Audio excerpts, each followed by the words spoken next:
disappointment. Now the vice president often tell me, since he got a seat as vice president, how many persons have I recommended in this government to serve in the government as presidential appointee? Zero. Every appointment in Nima County was done by him. He and I would discuss something as a brother. To implement it, you will bypass me and do different things. I don't talk on it. Now you need to deceive us. The thing we saw, it frustrates us. So why can't you lie? Why can't you steal? Why can't you allow the citizens to be? You see, we just tell you. That's why we vote tell you. But you fool us. You screw us, you use us and later on abuse us. So why? The government should lie. Why? But that's the question that we ask. The good person in our whole United Party, that President Bwaka. You want to say that again? The only person that appreciate good among all the United Party for that President Bwaka. The rest are ungrateful. The right, they use you and dumb you. But President Bwaka, if all of them were thinking the President Bwaka and behaving the President Bwaka, United Party will have another chance in 2029. Just for now, they do not regard people that help them. Three of our soldiers were executed on this party ground. 2 at the back and 1 right at the headquarters. The man who shot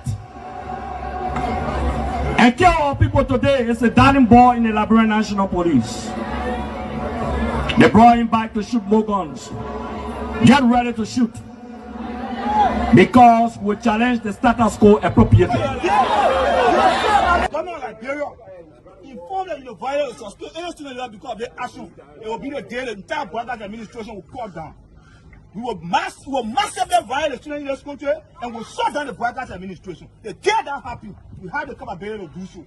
And if they think this renovation project is a joke, let them try it. The fall of the Bwaka administration begins with this. If they think they will tumble on any student in this country or at the university like going and walk away with impunity, while our children saving opponents and logic in the Western world, while we are subjected to agile power and bad learning conditions here, and the thing will say. In the first 100 days, no car will get stuck on a major road in this country.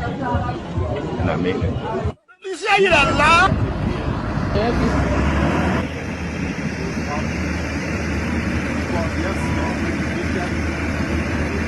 It's going down. First floor. There you have it. That led to decades of war still run deep. But so too does the longing for reconciliation. A reconciliation defined not by political bargaining or by an artificial balance of power, by tribe, region, religion, or ethnicity, but by the equality of opportunity and a better future for all Liberians. Bwaka can lie, the government, all the ministers in the government, they can lie. They don't put all hustler, they put a hustler, they lie. Everything they say, they never say the truth. Today, the supporters of His Excellency Joseph Bwaka presents him as a poor man from Lofa, and I said that he will understand the plight of the poor people. Fellow Liberians, do not be fooled. Vice President Bwaka is not poor like you, not even as me. As Vice President, his office received more money from the government budget than any other Vice President has received in Liberia's history. He has enjoyed some of the best and most lucrative government jobs. First of all, there's this, what I call sort of vicious lie about the fact that Mr. Kobe is gay or bring gay lifestyle to Liberia. It's complete bullshit. When people can accuse you of stealing people's money, when they can accuse you of being involved in war, anything, people don't make up stuff. They don't make up shit. Excuse my language, right? So it's complete nonsense. I'm married, 8 Teresa, 2 children, 5 grandchildren. I believe in traditional family values, so it's complete bullshit, complete nonsense. Young man, vice president, young man that are vice president, they may just so 500,000. I mean, Jamaica, they may just went to, I forget that Jamaica, they may just went to Ghana, the fit, and they may bring it all company in the country. I mean, Kun, they can't reach yourself. Kun, man, you know, Kun, but I want to sophisticated, quiet, hardcore rule in Labro. But Labro, when 2029 come and pass, then you finally leave. Mission is completed. Now, what the rules of engagement? When the war ended, the guy said, the captain, the commander said, mission complete. There wounded outwards, all men on board. Everywhere there is no school, I will put school. And everywhere there is school and school in bad condition, I will renovate it. I told them, towns and villages, everywhere you will have lights in a town for children to play and people to see. I told them every town will have safe drinking water. Charles Taylor is the problem. He will be out of here in the twinkle of an eye. And I say, let well-meaning Liberians come home. If we respect this constitution, a government formed in Accra is a violation of Article 1 of the Constitution. Let them come home. Let that government be formed in Monrovia. The government that capital road, small, B road, all kinds of the place. I think the reason Joseph Baga will not do much because the old man, the papa is suffering. The papa loves the country, but he can't make it. The criminal there around him, they sophisticated than him. They are sophisticated criminals. So they can't make it. Your league Costa, God know how to pay people. It's just simple. Costa that accused everybody here but himself. Everybody, Joe, we join, we kill Joe, he killed Joseph Boaga. Boaga still living. Joe, no, you leave better. He made me senator. He almost made Joseph Boaga president until he screwed up. We gave God the glory. Yeah. Well, Boaga, when he screwed, he said, oh, we don't want to make sure we will fought for him to be reconciled with the president. And then the people who fought for him. Look, your league Costa, you will come. And Costa was in a podcast, he said, they don't been calling me. Okay. The time you were calling me for me to kind of Boaga, did I put it on radio? That immaturity to do what you're talking about. And I guarantee you, when we finish, there will not be a winner or the loser. Today we all wear the jersey of Liberia, and the victory belongs to the people, to the peace and to our democracy. As we begin to build upon the foundation of this new Liberia, I, George Seleke Kromah, the new president, will first give thanks and praises to the Almighty God for the blessing He has bestowed upon our country. And I say, my people, thank you, When you elect on 85 irresponsible men, what happened to our country? We elect on 85 irresponsible men to govern this country, not to be very irresponsible.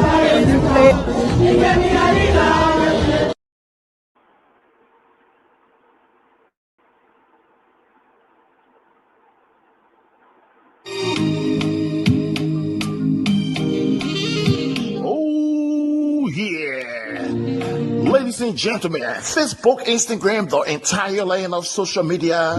Yes, for Valentine's Day special, you can't afford to miss. It is an exclusive Valentine's Day second black tie fundraiser gala presented to you by the First State Old Timers Sports Association of Delaware. Please join us in an unforgettable evening filled with love, friendship, elegance, and celebration, where hearts will connect and memories will be made, all devoted to good time. It's going down, ladies and gentlemen, on Saturday, February 14th at the Non-Shrine Temple, 198 South Dopoh Highway in Newcastle, Delaware. Doors will open from 6 p.m. until 2 a.m. Admission for ordinary, $100. VIP is $1,000 for an exclusive table with accommodation for 6 people. Here's one more information you're going to need for the night. Please come prepared for a raffle draw with great prices. Raffle tickets are available for $5 each. The top prize for the night stands at $1,000 plus other great prizes. Come and let your elegance leave a lasting impression. Come and celebrate Valentine's Day with TLC. But the focus point will stick to the fundraiser, which is intended to build a community center for all residents of the first state of Delaware. The guest speaker of the night, ladies and gentlemen, is a Liberian-Canadian human rights advocate and entrepreneur. His name is Mr. Leo Johnson. He's going to be set and ready to fire up the building.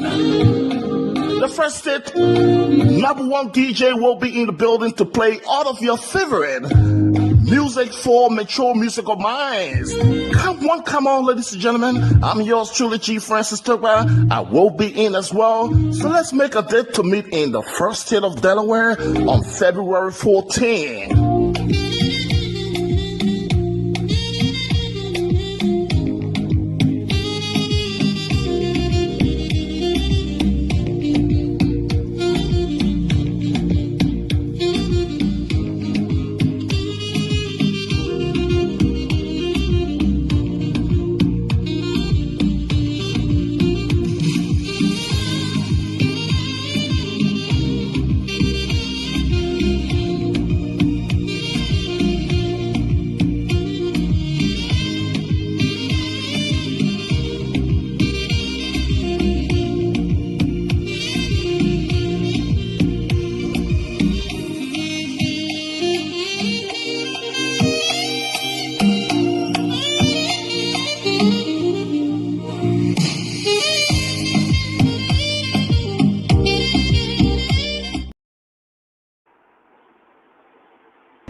We cannot continue to be a sycophant. We can't run this country on deception and lies and fake propaganda. The people who elected us, they are watching us. They see us. They can feel. Their nose can smell. Their ear can hear. When we do the needful, they will care for 2029. You stop that deception and lies. Your full name and your position, sir? My name is Daniel Zemaza. I am the chairman for Rapid Media Response Team for the Rescue Mission, Nima Chapter, District Number 3. And also in the House of the Senator. I'm also a Media and Communication Director in the office of Senator Nyadi Point, Nima Chapter. I also serve as a loyalist. I also serve as a patriot. I also serve as a loyalist for Unity Party and a steward for Unity Party 2005. I'm also an activist. I'm also an activist, social activist. I speak against ill society. You're welcome. And that's why I'm here today to tell the people who turn out, who supported that Garguah, thank you. Let God bless you. Koga, thank you. Those who didn't turn out. Well, you saw all of the district coordinator came for this via. Not everybody. I saw that few people who came. But why can't you mention it? You're not talking about Koga. Yeah, Nelson Kim. I mean, who? Nelson Kim. Yeah, and Napa Way. All of them. Napa Way, the commission. I mean, the former commissioner. Yeah. Who is the? Even the district commissioner, Buya was here. Excuse me. Why can't you mention that? Who is the? Who works at the labor ministry? All of them were here. Yeah, those who came. Gratitude to them. Thank you. What I'm saying here is the people who were starting to come, they were not here. Those who came, they came on their own account. But you know, the party people, they're not proceeding well. They need to change. They can't change. 2029 will be a racket and terrible, dangerous road for you. Thank you so much. It's a pleasure.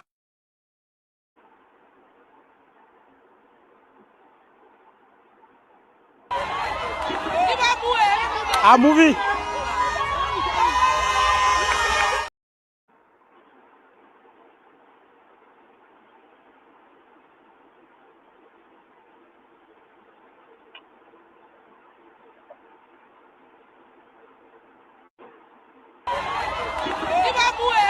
A movie.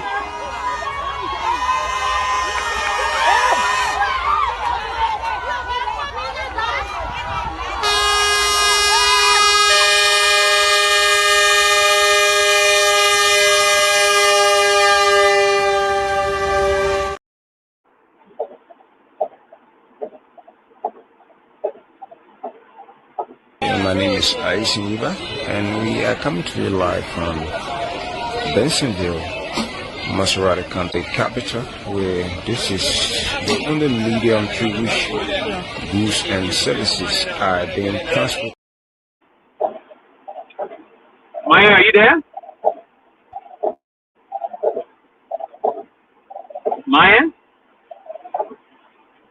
Has a company constructed? Question. The health facility? Medical health construct. The government will cause the company to construct it. In 10 years, has the company constructed, not renovated, not rent, has it constructed a medical facility in a production area for its employees and the community? Question. But what I do know is that they have health facilities in the concession area. Let me ask a question again. Has the company constructed, answer what they have?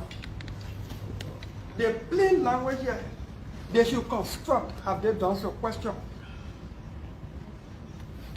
No. I cannot say yes or no. But I know that they have offering medical facilities to their workers. I know when you have something, I know when the law, the plain language of the document, the agreement, it said they may construct. It said they shall. If they don't do it, there will be cost to do it. Have you caused them to do it since they didn't do it? I say, what are they renting one place? They should construct. Have they constructed? Period. I mean, question. You want to answer with me? No, not for you.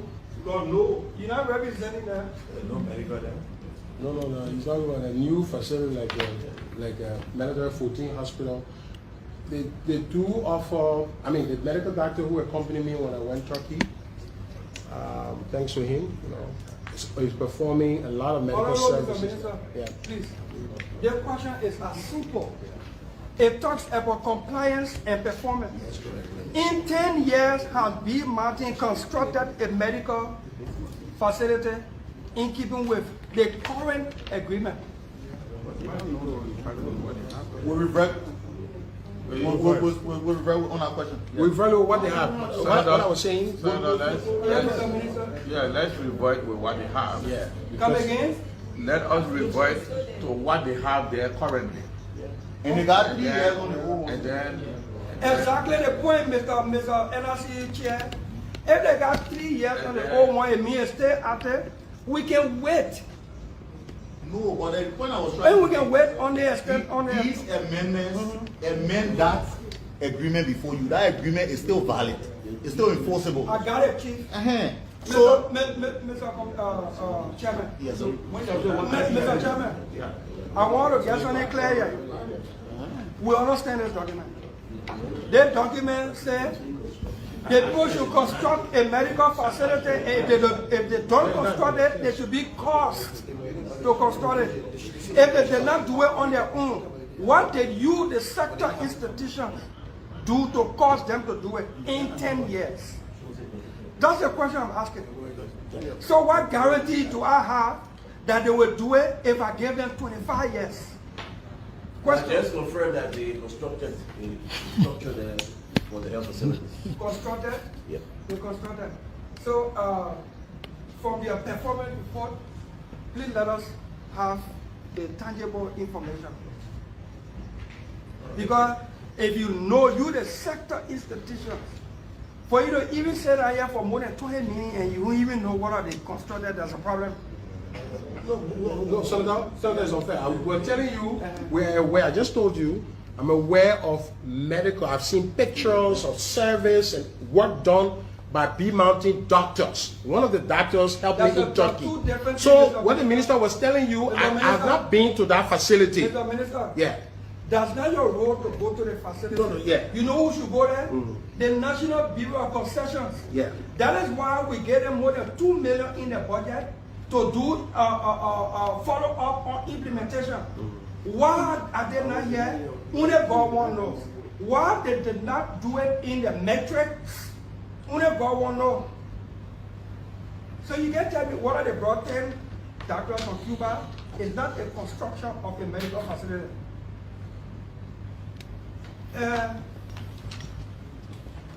Just one last question.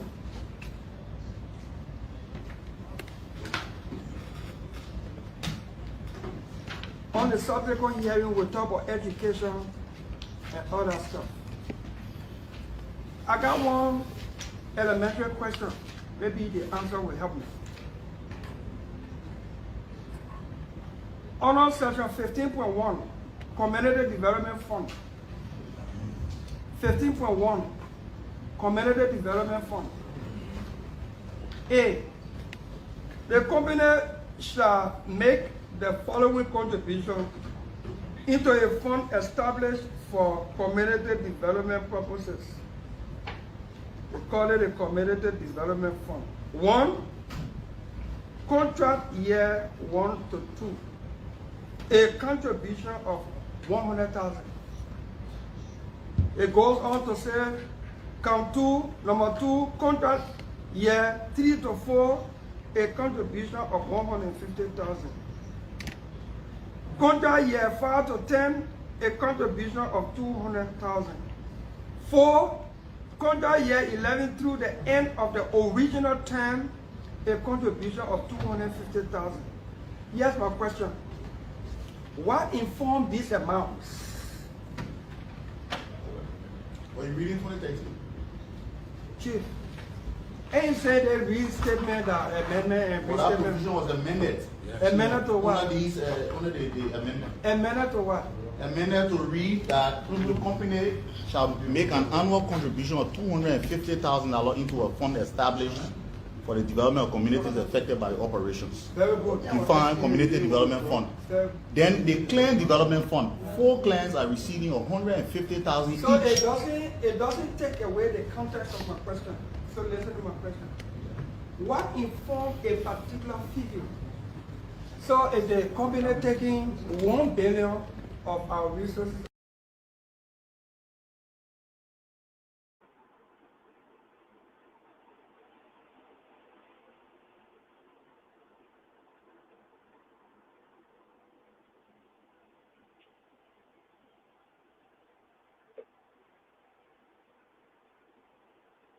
Good evening, Mr. P. Yeah, Myean, you there? Are you here? Yeah. Yeah, I'm here. Yeah, we have a very long time in going through these things, but I was trying to find out from you if to just go over some of the basic things that unfolded.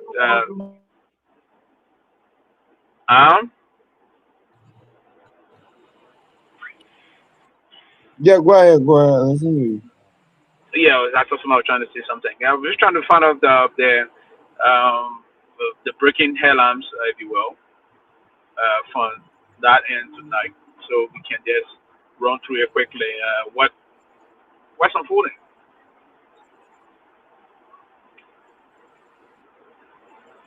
Okay, so I'd like to say thanks and to all of our listeners, our viewers.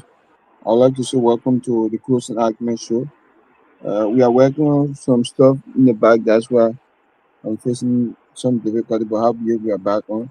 So let me try to go through some of the newspaper here, wherein we have some trending national news. So as it relates to this issue about labor within Liberia, wherein we are seeing Arsenal Mental and have the public work minister. They are now on the front page of the Variety newspaper, wherein the citizens or the workers of Arsenal Mental are asking who's they are hearing, whether Arsenal Mental or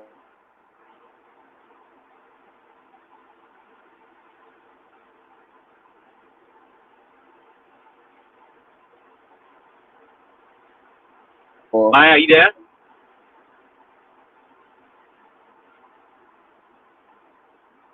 Maya.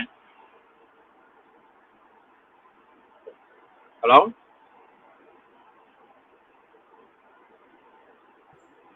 Hello?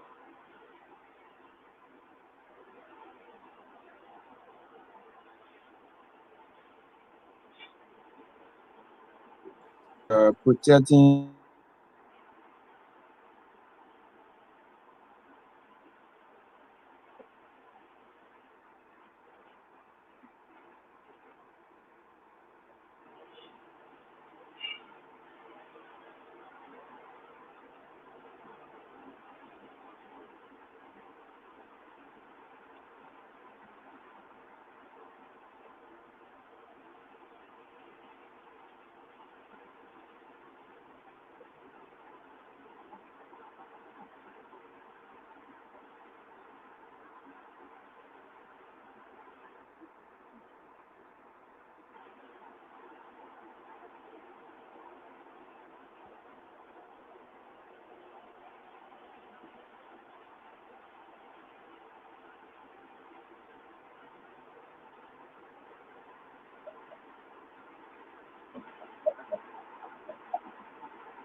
Dopoh, are you hearing me? Myean, you went completely Can you hear me? down. I just I hear you. Okay, yeah, I think it is the internet because the weather condition, but the internet that's a problem. You're But saying can you something hear me about now? Asala Metal. Yeah, I can hear you now. Yeah, so with this, the workers, some workers are alleging that the government of Liberia is silent on this issue about labor that is within Arsenal Mental, wherein they are alleging some labor abuse within the company, and then they are asking, we are in hell. That's a quotation on the headline. We are in hell. So with this, they are calling on the government, the CRBS, through the Ministry of Labor to come to that aid because there are some Liberians who are working with Arsenal Mental. It has been alleged that some of them have been abused, alleged on this labor abuse. So they are calling on the government through the Ministry of Labor to come to that aid. And also we saw today again the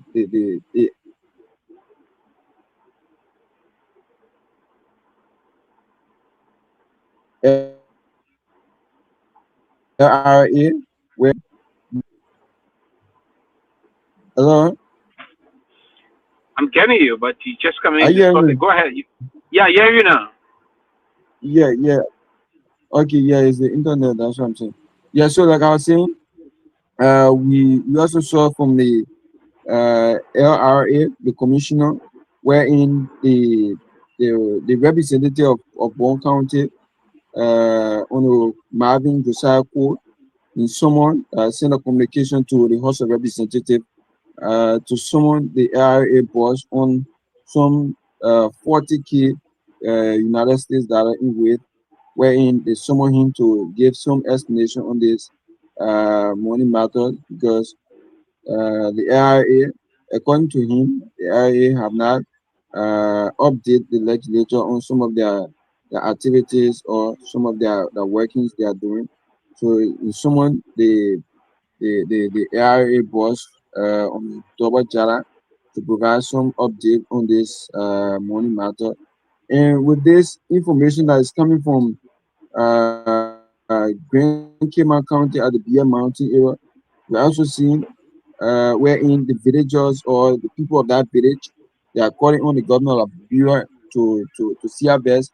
They can visit the Beer Mountain Company so that they can be able to work on this chemical issue because we have been hearing that the entire village that is within that surrounding, or the entire villages that are within that surrounding, they have been facing a very difficult time in terms of the chemical, because if people use the chemical and then put it in the water, spray in the water, and then the people from that area, they usually drink from the creek. So if you pour a chemical in the water and then the people drink it, that's something will affect them. So they are calling on the governor of Liberia to come to that aid. And we're hoping that on Tuesday, Professor Kennedy will be here with some of the international journalists who earmarked some of these issues. They will be here on Tuesday to throw light on some of these critical issues. But we're hoping to bring on either the senator or the representative from that district, basically to explain to our audience, to our viewer, about some of the advocacies they have made since this entire saga or this entire call from their people or their citizens who they represent within the county, within the district.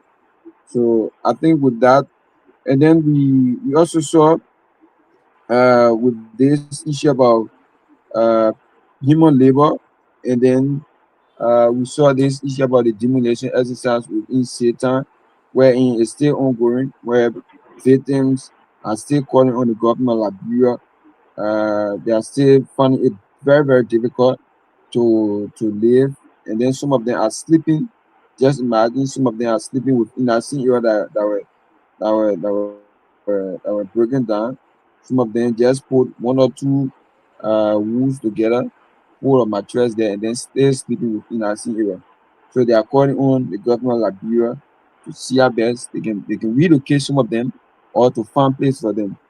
And with from the Liberia National Police, one of the shocking part that we heard from the chief of traffic, Commissioner Gay, where he did mention about pedestrians rates, wherein he mentioned that if you as a citizen or as a human, if you were to use the pedestrian area to cross the road, and then if you are not using that area, using maybe probably the other route just across, and then if you fall in the act, you are going to be fined $5 for not using the pedestrian route to cross. So many Liberians are now questioning how can this be possible, because we haven't experienced it yet before. No many people are already used to crossing the road from any angle they see.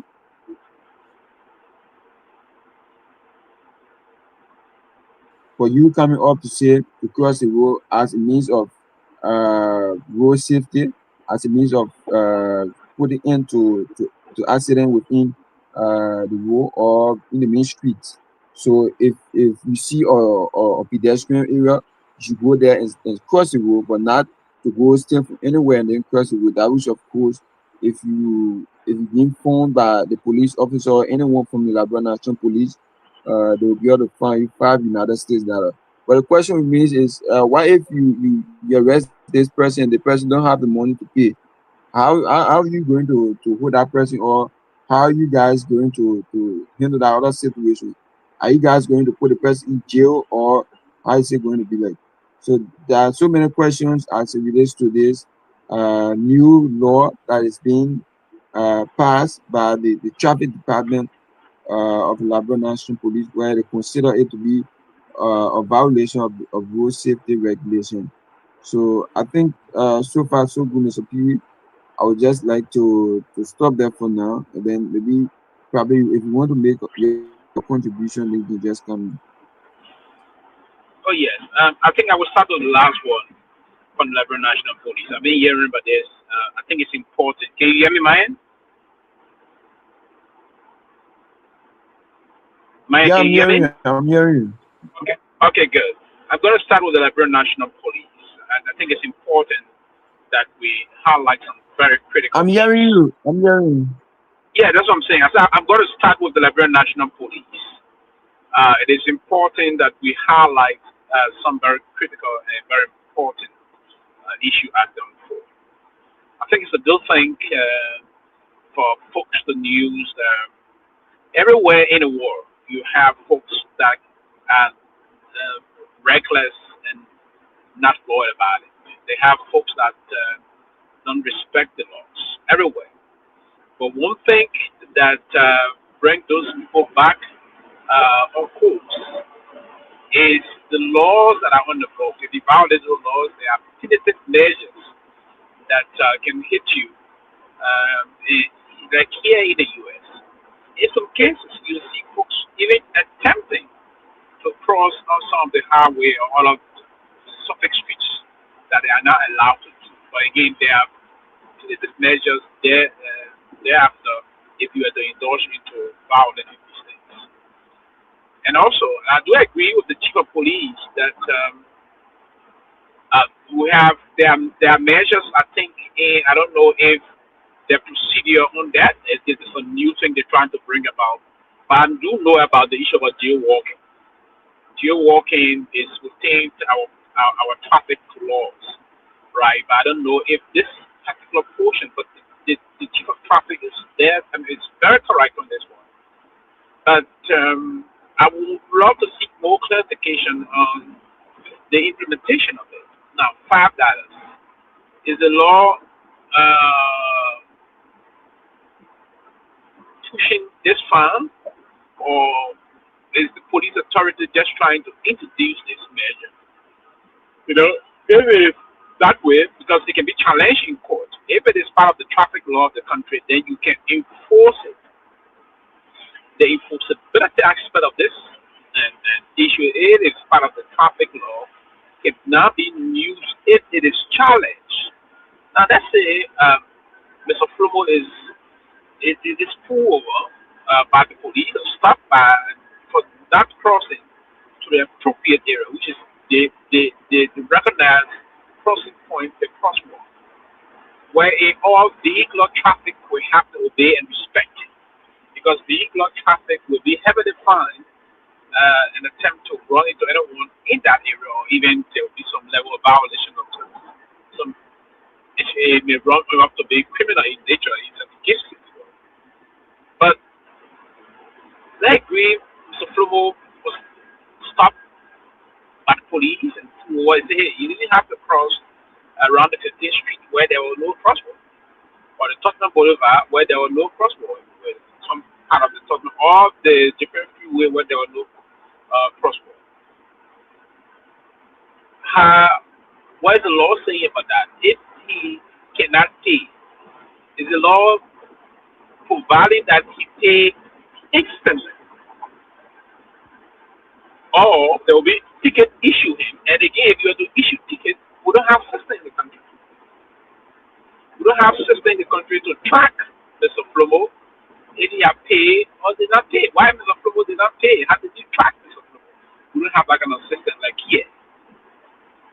Now, if it was some real system, they would track Mr. Flomo for your own address, and it can go on your record. Mr. Flomo would know very well it will go on your record, so he'll do everything to go and pay the money. So I think we have to pass that, if it is not yet legislated.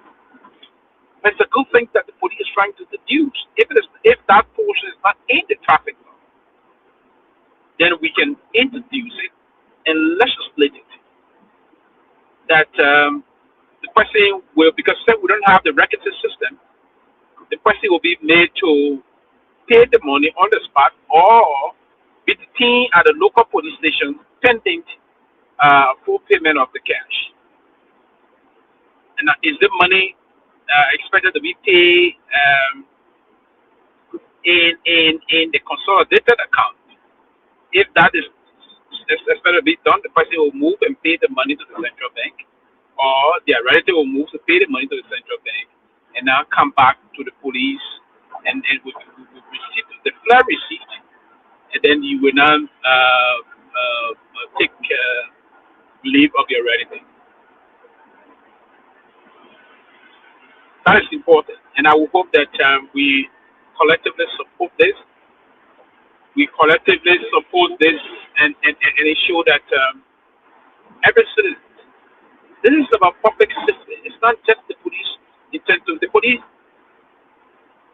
does not intend to make profit out of this, but the police intent is to ensure that the public is safe.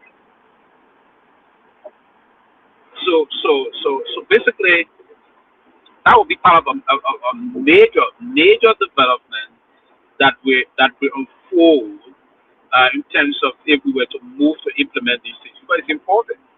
It is not only critically important that we put into place these safety mechanisms, but it's important that the country is putting into place measures that are meant to improve public safety. That is important. So folks are not looking at it from that perspective, but looking at it from that line of the $5, this, that.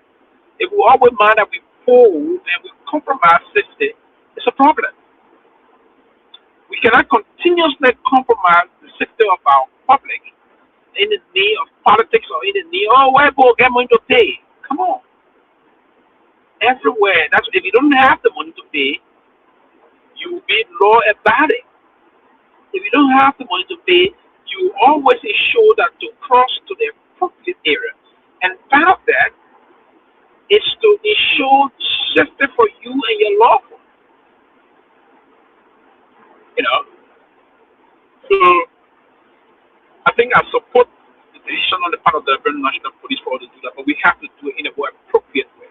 Now, I may not have gone through its entirety, the vehicular and traffic law of the country, but if that portion is not there, that if you don't cross to where you have a crosswalk, if there's no farm, you ensuring that there, and you legislate it, then it will be an instrument that the police can use as possible to go for, because probably there will be other folks that may intend to go and challenge this.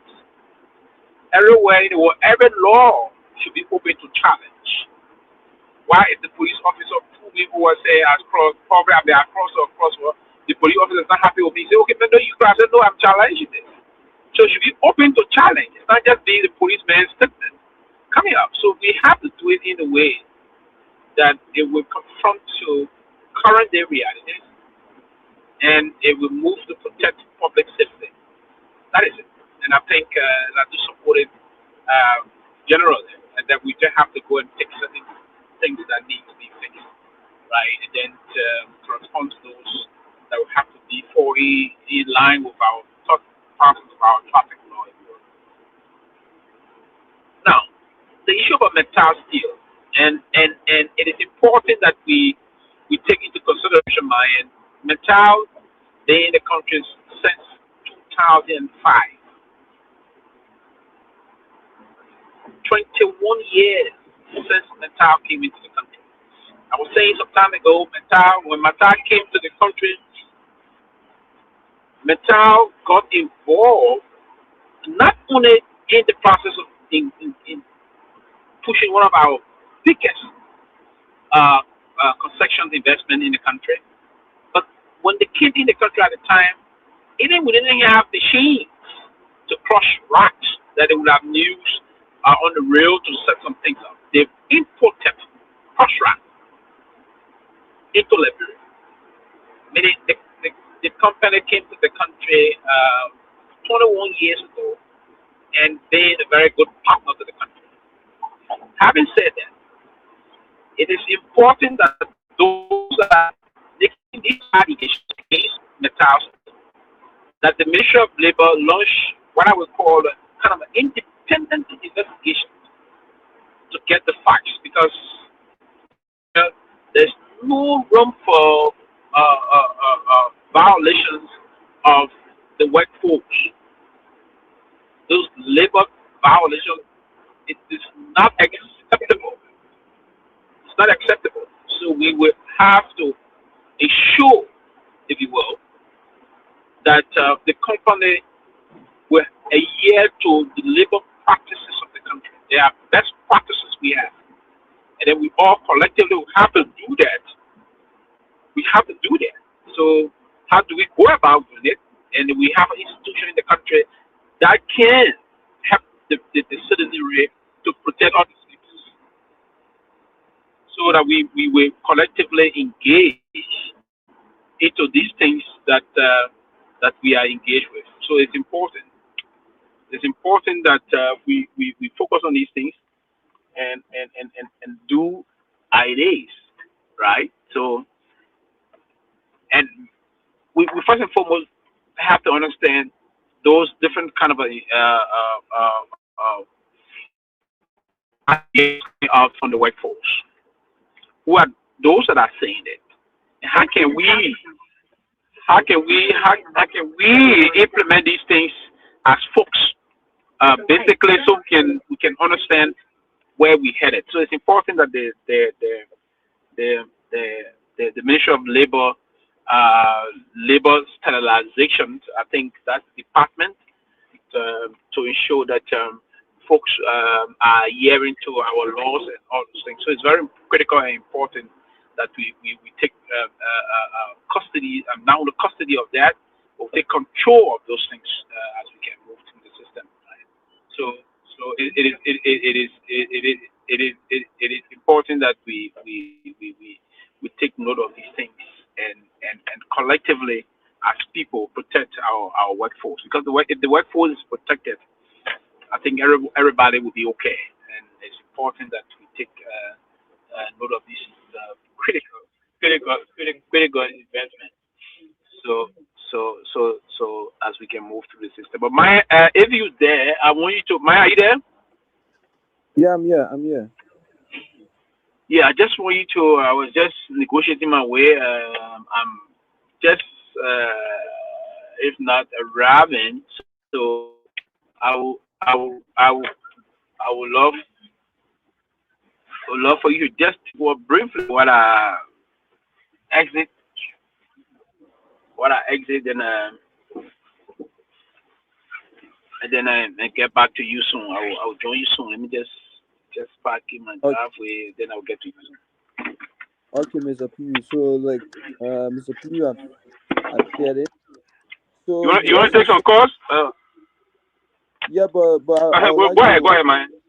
Yeah, like today we saw, or since that I saw like a drama today at the Moreover, the NCC building, wherein Mr. Pewee, are you hearing me? Yeah, I can hear you, man. Go ahead. Okay, so today we also saw at the MCC hall, the Moreover City Hall, wherein the rescue farmer and the other farming group from the Ministry of Agriculture. Today, they planned a program. They invited the president of the Republic.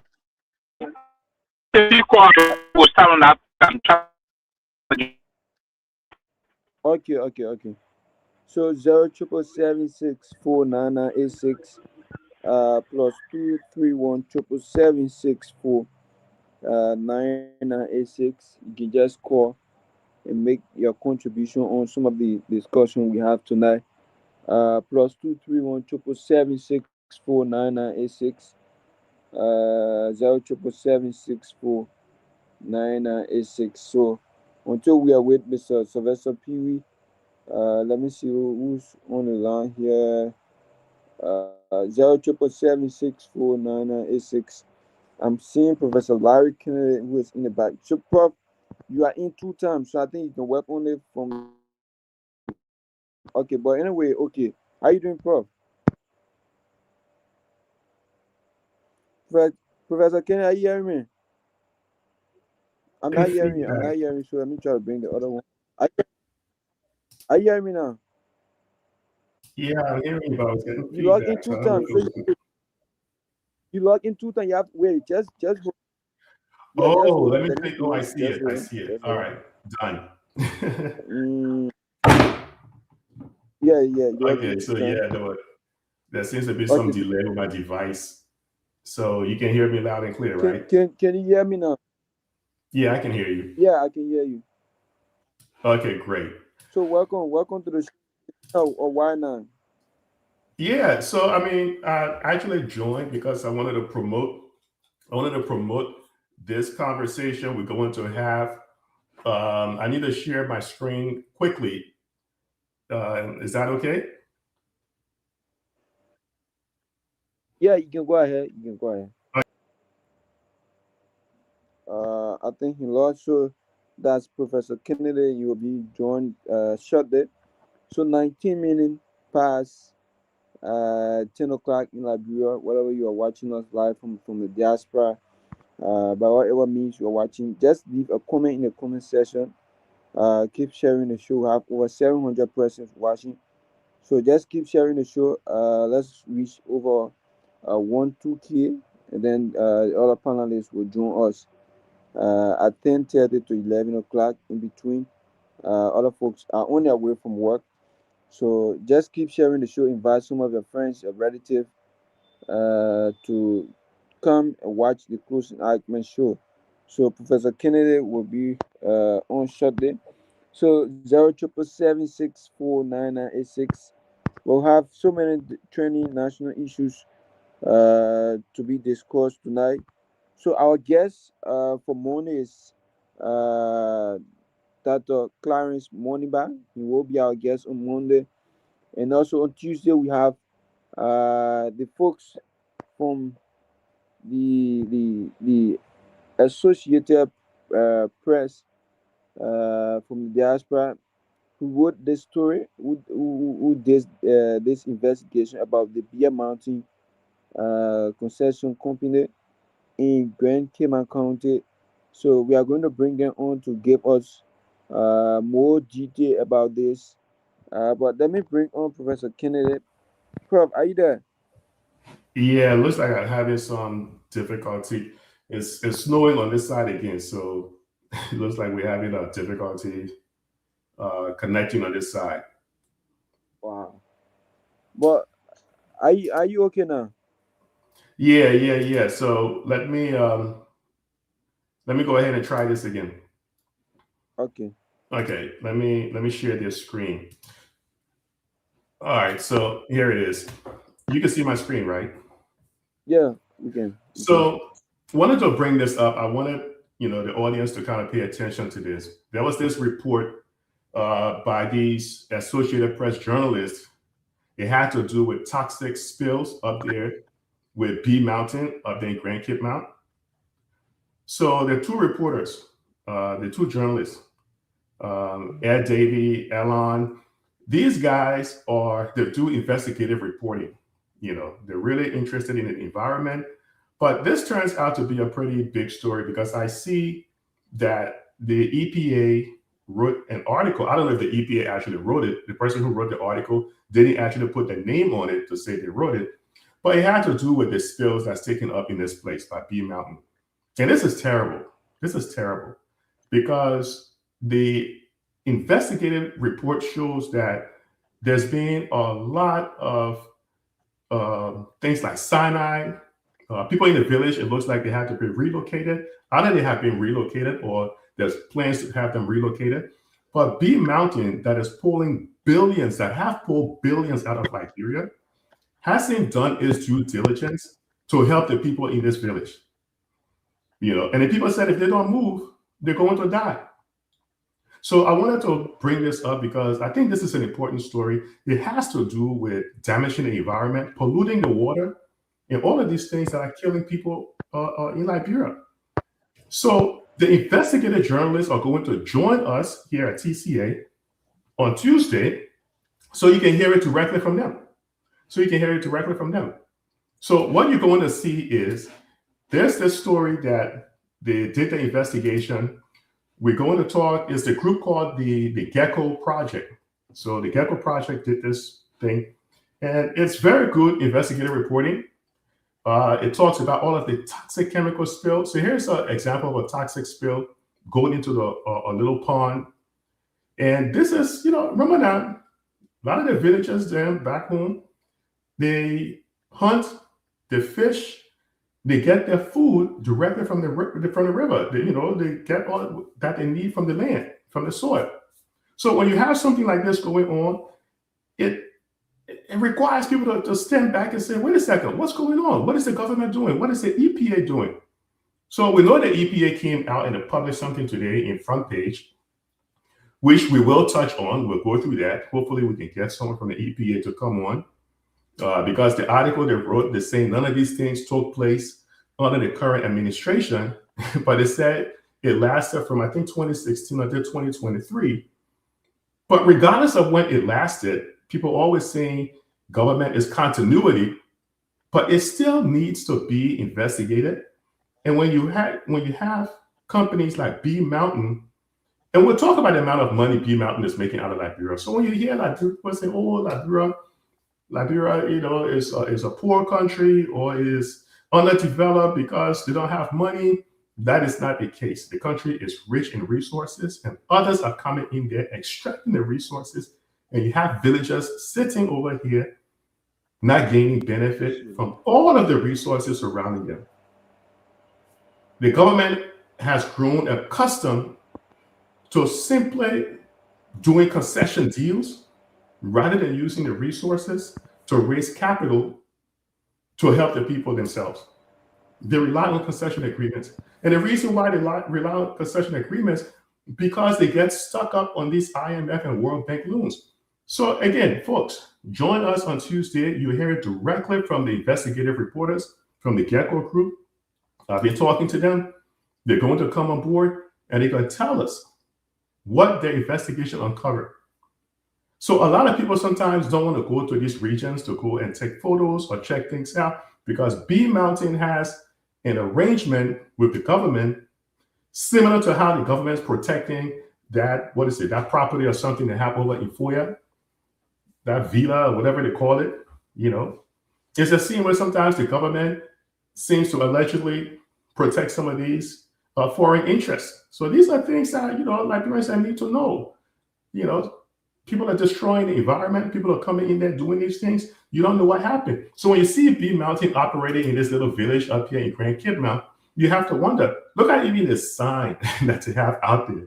You know, you would think a company that is pulling over $1 billion or so out of Liberia would even have a better sign. Look at the people in their houses in that area. It is an absolute disgrace. And because mining tends to use a lot of dangerous chemicals, if you're not careful in terms of how the spills are run off, you're going to have a situation where it is actually going directly into the rivers and streams. So here's an example from the investigative report showing the mining waste flowing into a pond right off in Grand Cape Mountain. So these are the things that people need to understand, how the resources, whether it's gold. And if you look, on Tuesday we'll talk about this, because when you look at the price of what gold is trading right now, you would say, but wait a second, we should be having at least, maybe a $2-3 billion budget, because Liberia has an abundance of this resource. But the people are not benefiting from it. The people are not benefiting from it. So we're going to talk to the investigative reporters, and then we'll take a look at some of the photos that they took. Look at some of the runoffs. Look at some of the runoffs. And you have villagers, people that are sitting in there that need to relocate. Nobody is fighting for these people. This is what the government is supposed to be doing. The government, when the commander-in-chief takes that oath of office, that commander-in-chief pledges to protect every citizen. So definitely, please, I'm here to just do this quick promo. Join us on Tuesday, 4:30 p.m. Eastern Time. We'll get a little bit more deeper into this investigative report. It's on the Associated Press. You can go on the internet, pop it in there, read about it, understand what exactly is going on. You need to do that so you can understand how your resources is being siphoned, is being taken right from under your feet. And look at the people who live in there, do not even benefit. The exact same thing done over here in the West, in North America, in Europe, completely different. Completely different.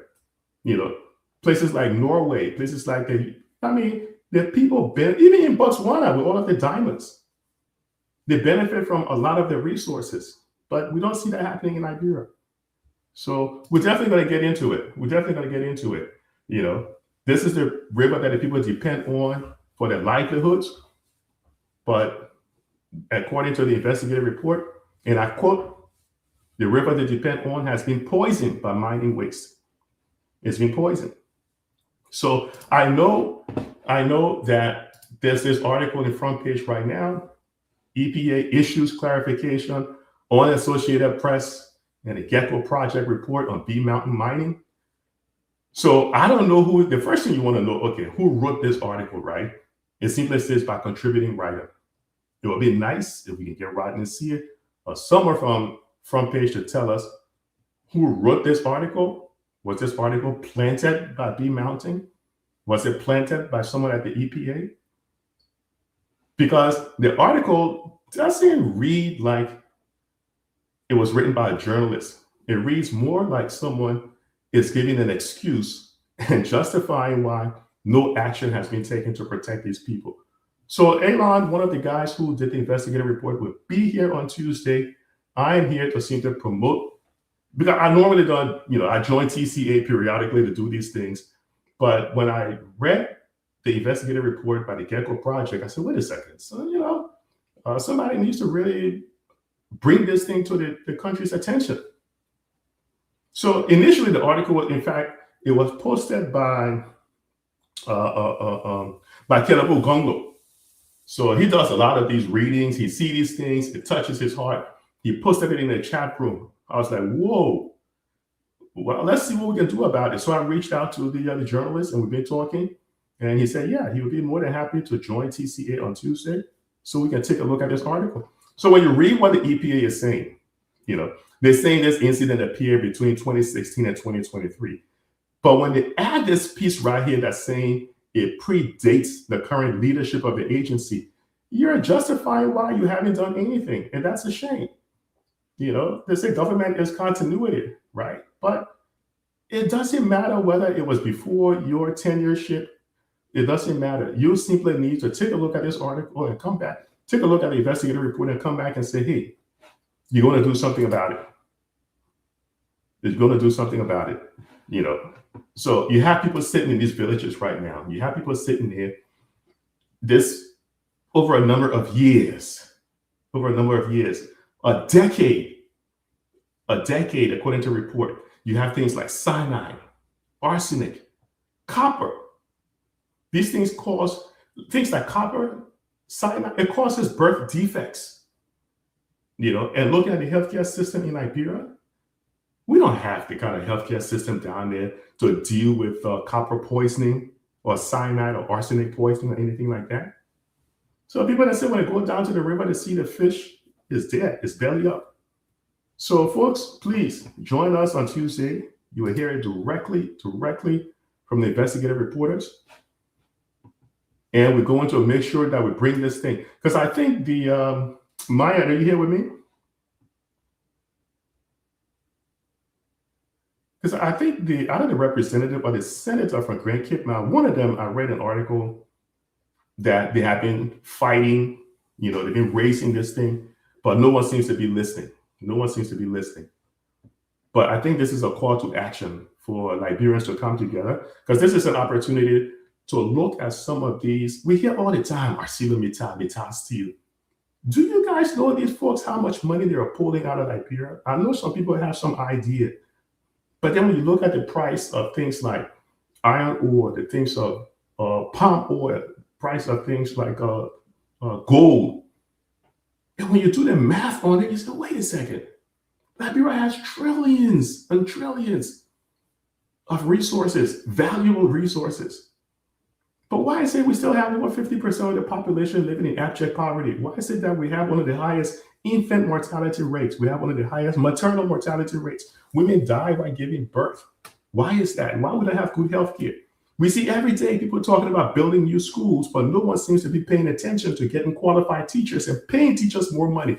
They seem to have this upside down mentality in terms of how to fix things in the country. When you should be saying, let's give teachers more money, let's give nurses more money to encourage qualified people to join the ranks. You don't do that, you know? So it's not a lack of having some of these facilities up, but you don't have qualified people and you have the resources to do it. B Mountain posted they made over $500 million in 1 year. But remember now, if they're saying they made $500 million, imagine how much they actually made. Think about it for a second. Think about it. So the company is not publicly traded, meaning you cannot go to some stock exchange and see the true value of what, you know, the company is worth or how much they're making. But before they took it private, they have posted in 1 year, they made a little over $500 million, over $500 or something million. One company. No one has anything against entrepreneurship. No one has anything against capitalism.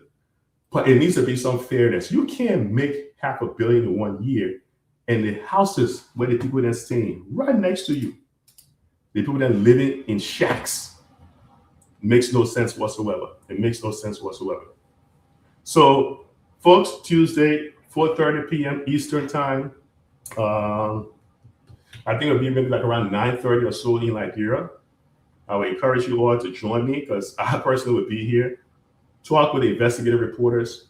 You guys come, y'all listen to what's happening to some of the villages. And this is not like the exception. This is stuff that happens every single day in and out to villages that are within, whether it's a mining company, you know, iron ore, gold mine, rock, doesn't matter. You need to come and understand why people are complaining every day that these concessions agreement, these concessionaires, they do not live up to the agreements. So, and then President Boyka needs to take a leadership stand, look at this thing and say, look, we need to do something about this. We need to do something about this. You know, don't leave the people there to fend for themselves. There's nobody there talking for them.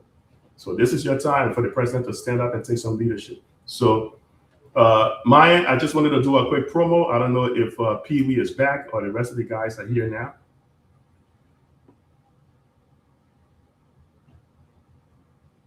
Are you there, Chief?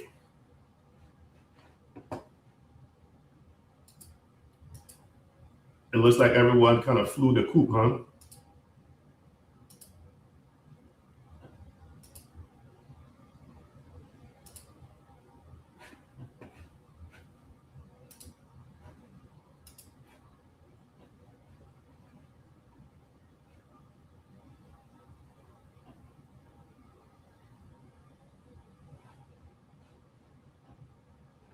So I can't even verify or validate if the guys are still here. So I don't even know. I don't see any comments out there. Let me check my other device and see if, in fact, I'm still connected, because I don't want to. So I'm hoping someone can drop something in the chat just to let me know you guys are still here.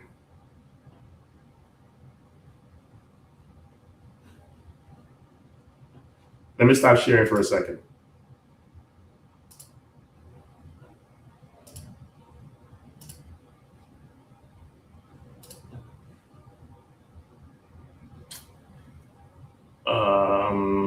Let's see. Okay. There goes the boss man. Pewee. Yeah, Chief. Man, I was here to promote the show we're going to have on Tuesday, man. Yeah, it's important that we hear more about that, about Tuesday. What is it actually we're going to be looking at? Yeah, so the article that was in the Associated Press article about the. Can you see my screen? Because I think I'm sharing it right now. Can you see it? Not yet. Oh, okay. Maybe Myean needs to put it up. Let me see. Yeah, it's out there. I think Myean just needs to allow share. He needs to allow share. So this goes back to the article from the Associated Press. It was published the end of January, where the Gecko Project did an investigation into chemical pollution affecting communities in Liberia. So the main one they did the investigation on was this whole Bee Mountain thing that they did over there in Grand Cape Mount. And after connecting with these guys, after connecting with directly, this is not no hearsay, TCA, we all working together, reached directly to the investigative team, reached out to the AP journalists, and they have agreed to come here and sit down with you, Pewee, myself, Jerome Gayman, Tomalin, Doc, the rest of the team, Robert, Garguah, and talk about this investigative report. But here's the thing, Pewee. So today in front page, there's an article there's like a rebuttal article coming from the EPA. But in their own article, all they're saying is that, hey, this stuff took place before they got there, before the current administration got there. They seem to be missing the point that there are people out in the villages who are suffering, who are being poisoned, and they need to take some ownership and leadership behind it. But instead, they're sort of dusting themselves off, wrote some article, it looks like it was planted in front page to kind of justify why no actions. But they're saying they're going to investigate. So, and again, folks, please, let me just put this out there. I want to put this disclaimer out there. We didn't conduct the investigative report. TCA holds no responsibility or liability to the article. All we did was we saw the article, we reached out to the journalist. The journalist did their investigation, decided to come and talk about the article. So don't go out there saying, TCA slander you or libel you or defame you or any of that stuff, because you're going to have a hard time trying to prove anything when the article out there exists. So want to put that disclaimer out there. But Mr. Pewee, I don't know where Myean is. I wish he could share the screen so you can see. Yeah, Myean, are you there?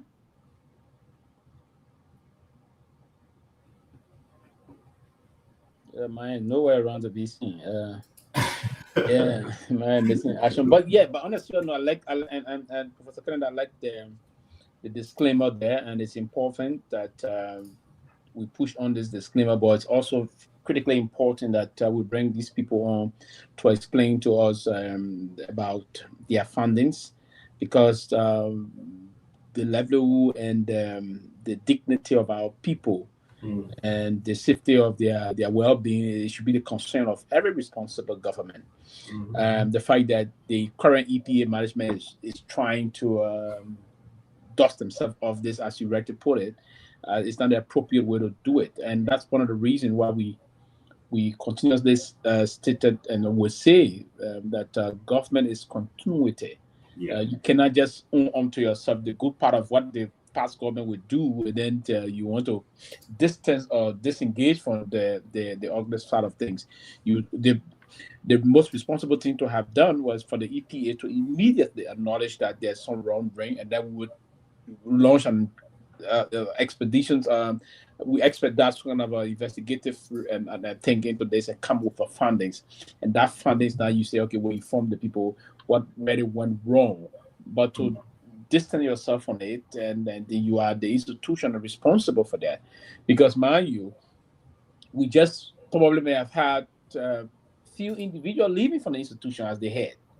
But there were other technical individual people that play some major technical role, administrative role, policy role that are still within the institutions. And those institutions, I don't think those decisions just came from the blind that the head of the EP at the time, Mr. Tape, and his deputy just signed also there. I think it came from their able lieutenants deployed.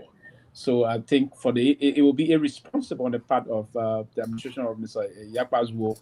And these are the people that were running to be president and vice president of a country. He was a potential vice president of the republic.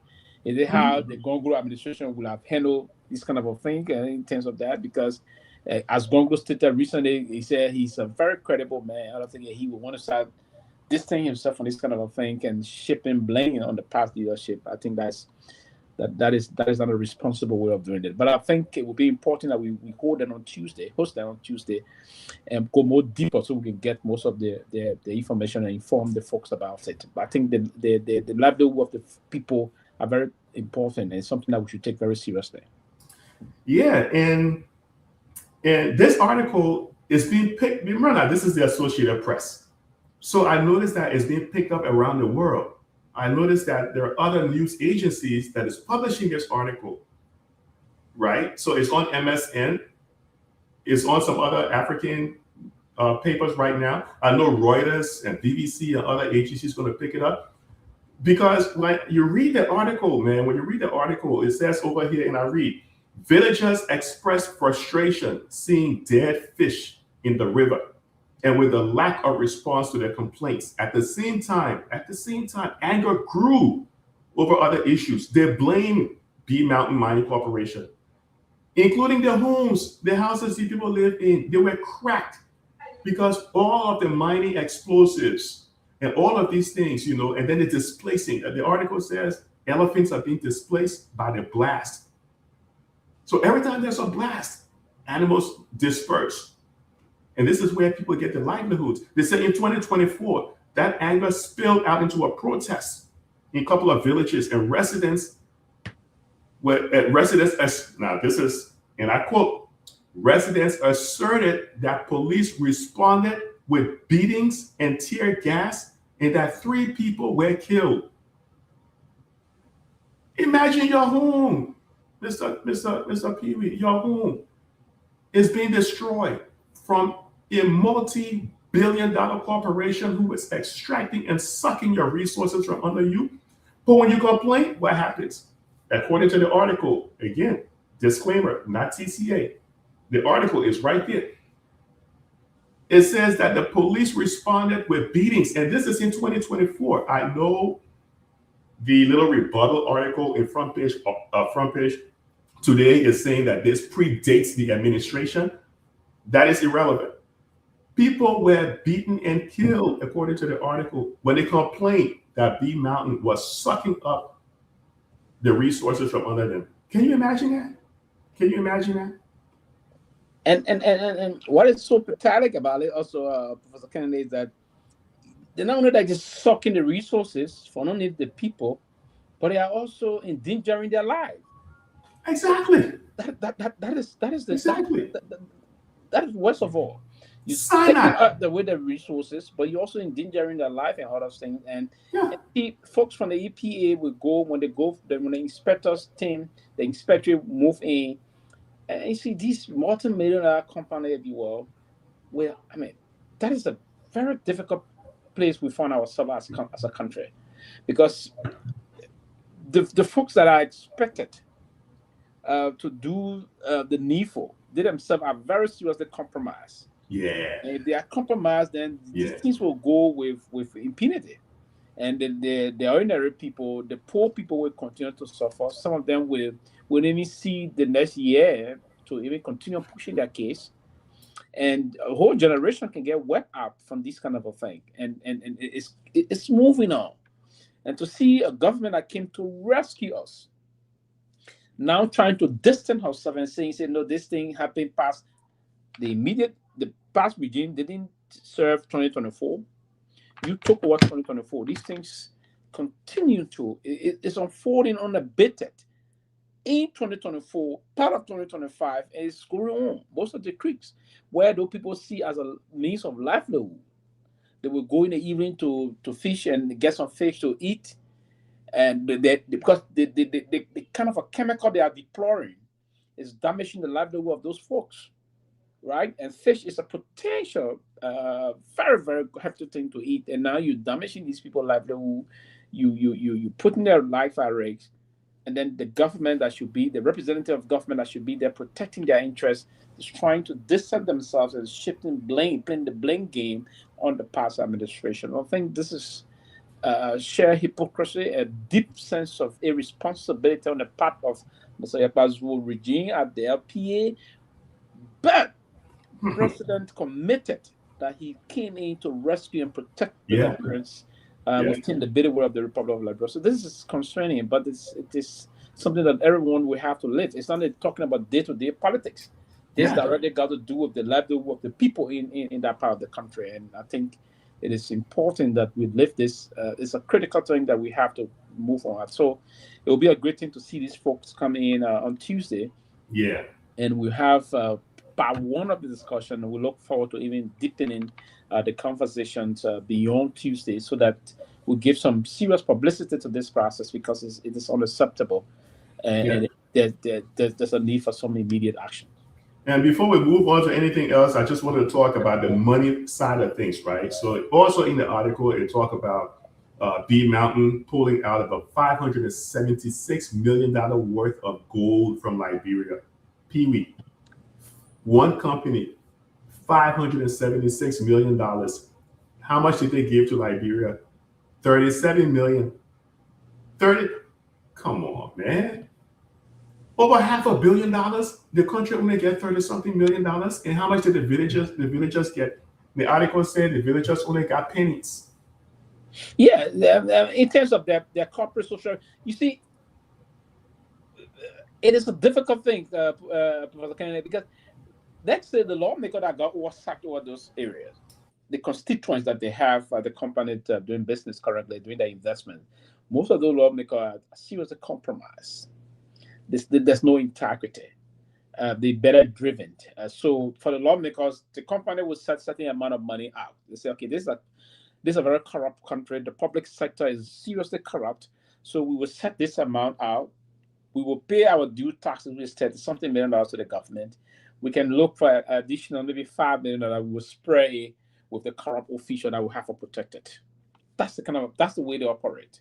So that will include the representative, the senator, and that will also include the EPA folks that will have to go for inspection, the inspectorate team, the guard to take care of them. So whenever there's someone that is prepared to take responsibility of those things, to handle it very effectively, we handle these things and deal with it so that they will continue to take on the resources of the people in a way and manner that is reckless. And the government is enabling it. They are the enablers of the wicked act of those of the company. So I mean, this it's going to unfold continuously. Nothing going to change. The EPA have now done this rebuttal. They will continue to stand by that, and that's part of the way of diluting the entire information, but shifting blame to say, oh, it's a past government. The past government is no longer there. you are the authority now that should be taking some action to stop this It's kind like, of. what are you doing about it right now? What are you Yes. doing about it right now? Because they said the company pulled over $500 million and so, but the communities received roughly $2 million. Roughly $2 million is saying in social development, $2 million. And the company pulled over $500 million. And they're still pulling money out of that. Still pulling money out of that. Yeah, they're pulling money. And we're just checking the gold, the price of gold is just going up. It's going up. It's going up They're big going up. time. The price of gold is going up super big time. Big time. Yeah. So I mean, so they're really profiteering, and in this kind of a time, I don't know. So if the government were to put some streamline in place, you'll raise more revenue for the country. The price of gold is about $5,000. Yes. Woo. Yeah, it's going super up. I was just looking at it. 5,000. The last time, the last time I was in Liberia, I tried to talk to the guy that was doing. I needed to do some gold work for me. He told me, say the thing went up super high, and I did some far left. So when I came down, I thought of it. So I said, well, why they got this? And my sister had to research it. But before doing the research, I heard on the news the last time, just on the news, the price of gold gone super high, big time. So it's still rising. Yeah, and it's part of the reason why a country like Burkina Faso now is doing well, because the young leader is streamlining the gold revenue line. It showed that the country should benefit. While those that are investing, why is the country poor? It has gold, it has iron ore, it has rubber. Palm oil is in practically every product in the world. Why are the people so food insecure? I mean, it makes no sense whatsoever. It makes no sense. But yeah, so folks, we're just doing a little promo. The show will be on Tuesday. We invite you to join us, listen directly to the journalists from the Associated Press. And I think it will be fire. So if anyone from the EPA wants to come in and give their side of the story, I think Pewee would agree that it would be welcome. Yeah.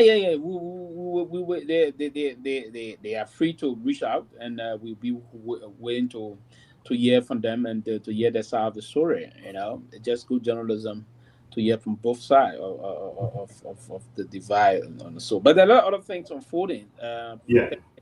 I'm told the ArcelorMittal deal already been ratified by the Liberian Senate concur with I think the Senate or the representative concur with the Senate. I think the president signed it already. It is something that the Minister of Finance, the minister is hoping on to strike most of those things. And I was seeing some line that they intend to spend this $200 million that can be coming from ArcelorMittal to the government will be going into different big sector of it or so. So we'd love to see how most of these things going to go. But you know, I'm told that the Ministry of Public Works, out of the $200 million, the Ministry of Public Works is going to get $50 million for road construction. Then the guy, I don't know, this is something that's really mind-boggling, and I don't know, I don't understand why the government is doing that. And then the Minister of Finance is putting additional $50 million, and Professor Kenda will seek your opinion on this, for what they call smart metering, to get smart meters. Why can't you open that to the market and allow private institutions to bring it in? Because it's a money-making thing. But the government of Liberia is going to put $50 million into just bringing meters in the country. That you can tell some Liberian or some private entity outside Liberia, bring it, because this is something that's going to make money. Why is the government putting money in it? I mean, I really want to engage you on that.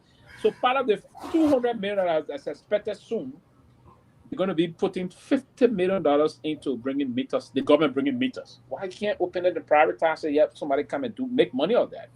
You can empower Liberians.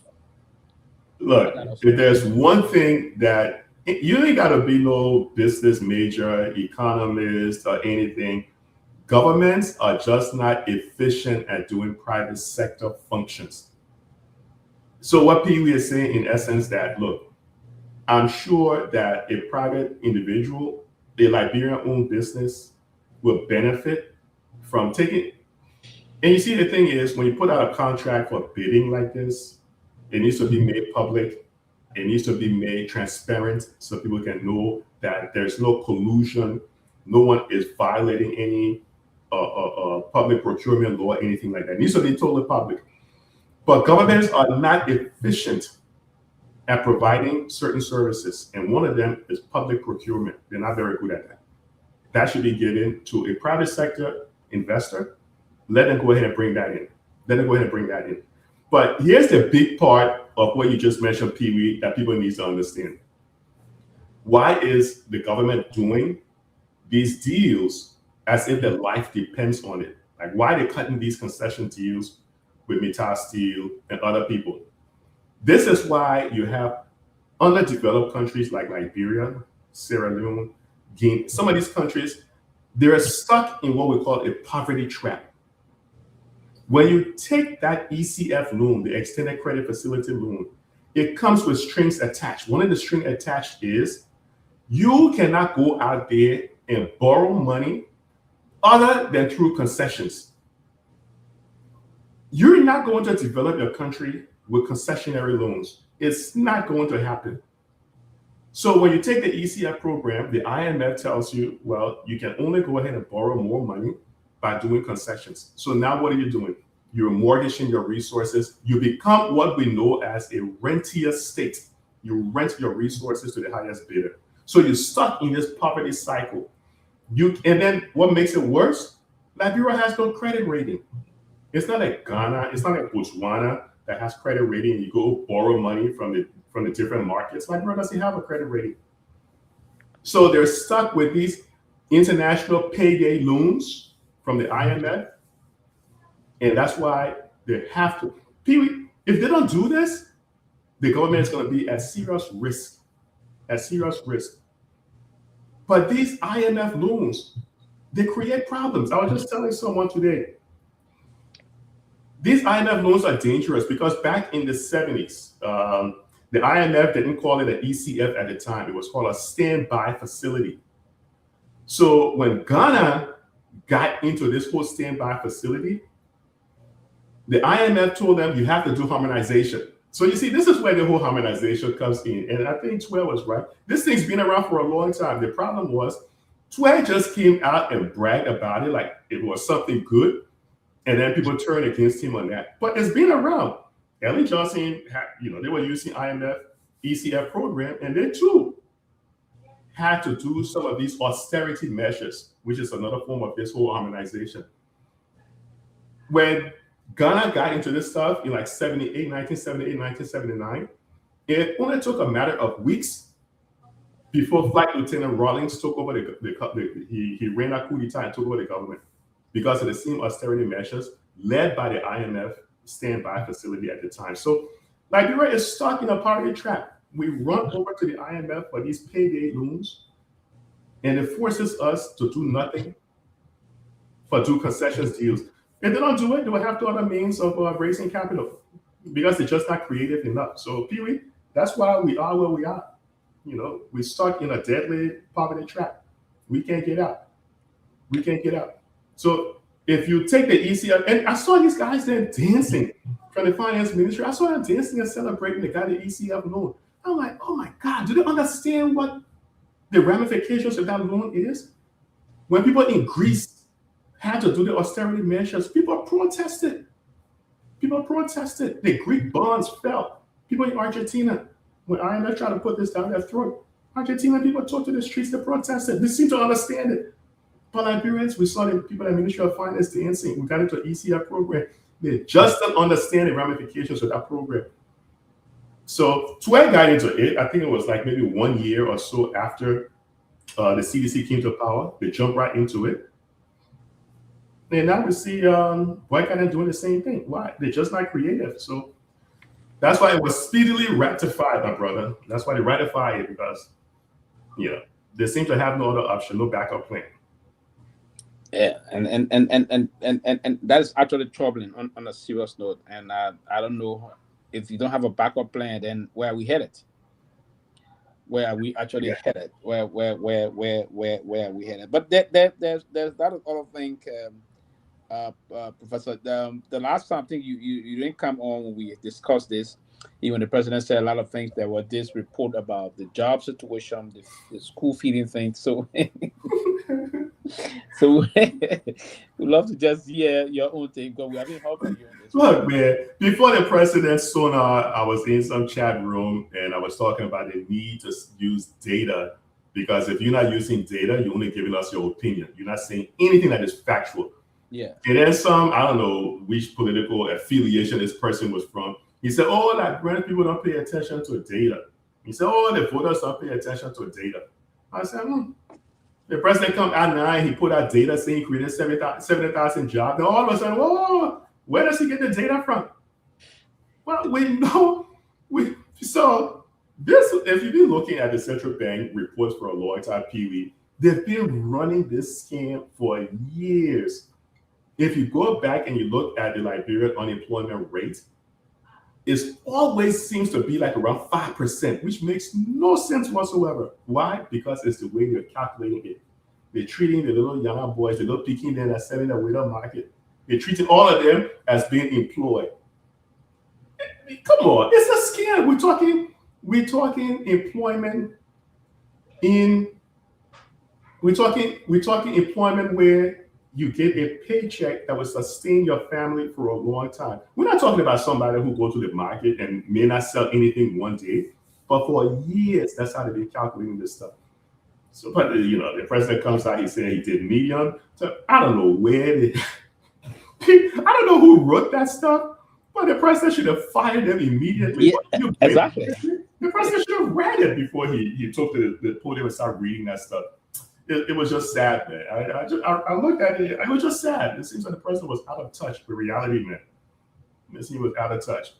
Yeah, it's just, and again, these are folks that are around the president that sometimes just do things to embarrass the president on a lot of things that are unfolding. But it's just some of the major problem that the country is faced with, because people that the chief executive should chose to do the job for him, and unfortunately he I don't think he have the time, the latitude to really peruse most of the documentation before moving on. So sometimes because of the age, so they take advantage of that and just send anything to him and everything to him, and probably sometimes he just move on to you representative of, let's say, Monserrato County.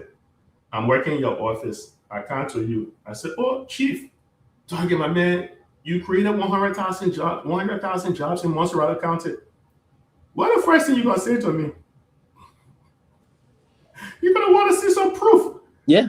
I said, oh, but how did we create a job? Can I get some data that will inform me? The president didn't even think twice to ask where the jobs came from, and he bought into that medium term and short term jobs, and it was just embarrassing. But that's what we find ourselves.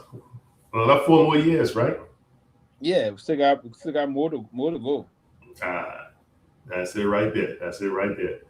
But the sonar wasn't impressive whatsoever. It was just a whole lot of rhetoric. It was just saying a whole lot of stuff that wasn't based on facts. And look, if somebody has the facts to back it up, I'm willing to look at it. But it goes to show, man, the country is just in this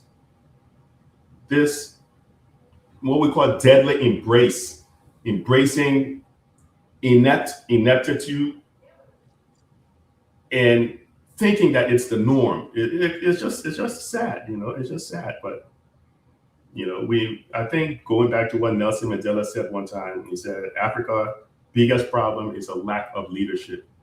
He said it's just a lack of leadership right now. And it's since he passed away, it's still been the situation. Because, my man, I hear you guys all the time talking about some of the mess that President Trump also says over here, the leadership over here too. You saw the racist thing he posted about former President Obama? And his wife? Yeah. I didn't see it. Man. I mean, he has normalized racism in his country, something that people need to be cognizant of. He has normalized racism, you know, and the fact that we in Liberia are depending on the U.S. MCC compact for electricity, for roads and infrastructure, it is just sad. You know, when the man called Africa a shithole, and there we are still depending on America to come and rescue us when we're sitting on a pot of gold. There's something fundamentally wrong with Liberia. There's something fundamentally wrong. Yeah. I think the country will require some revolution in terms of some disruption in terms of how Liberia can get back on course in terms of the leadership. You need to do a lot of things. You just have to take some major initiative as a leader, and that will have to come from the president of Liberia moving forward. You need, and that would now I want to believe that would depend on who the Liberian people are going to elect in 2029. If not, if you are to do anything that will run contrary again, or just run with the same leadership methodology that is unfolding correctly, then it's going to be a sad story for the country. But I hope that there'll be some things that can be done to change the face of it. That can just. And you know what makes it worse, Chief? The president is there for 6 years. Yeah, and I don't know why Liberia didn't work along with Mr. Weah to change this, because the part of the intent was to pass the last referendum was to change that, but at least they were pushing. Some of us were pushing for 4 years, and no, because the country don't have the kind of required resources and resources to have elections every 4 years. So they were trying to at least bring it down by a year, and that didn't hold. The folks didn't listen to that. That proposition didn't pass. But Liberia, a country that's such that you have corruption all over the place, public sector corruption is high. To push the election span to 6 years, you will just enable wicked people to enrich themselves continuously. Because someone's elected is 6 long years. I think the country is sufficiently placed to the level that we can even have election every 4 years. If Ghana can do it, we can do it every 4 years. But let me ask you this, because I know you're on top of this stuff a lot more on the public policy side, on the politics side more than I, because I'm more on the data side. When was the last time someone got prosecuted in Liberia for corruption? Maybe any of the audience members watching, if they can post or let us know who the last, let me clarify it, the last high-ranking public official who got prosecuted for corruption. Because we know we've seen cases where people are being recorded plotting or involved in corruption. Pewee, can you think of anyone who has been prosecuted for corruption over the past 2 administrations? Successfully, I would think, yes, Brownie Samokai. Brownie Samokai he was prosecuted during the Weah administration and found guilty. He went to prison? No, he didn't go to prison. There was option, because there was this option of for you to pay back. You restitute the money or you go to prison. So they were in line of doing that when he got pardoned by President Weah before he left office. The current since then, no one has been successfully prosecuted and sent to jail. Most of those, we have some cases still pending. Currently, the former LTA boss is currently still in court. We haven't heard anything from that. The first case, no, he went and won his case. And then this government, the LACC said they were intending again to re-indict him for other things. Basically, I don't know. So for now, aside from that case, and then you also currently have the former finance minister in court for corruption allegations. He's still in court on that. That case is still pending. But the Samokai case went through it was successfully done. And he was found guilty. Apart from that, most of the other corrupt cases, government always didn't win them. They won against government and other things. I can remember during Madame Sadiq days, Laurent Boblet won the court. He won that case. The legs of the snow then went to court. They won the case and other things. You know, the judiciary of the country, it is the most corrupt institution in the branch. That's the problem. That's the problem.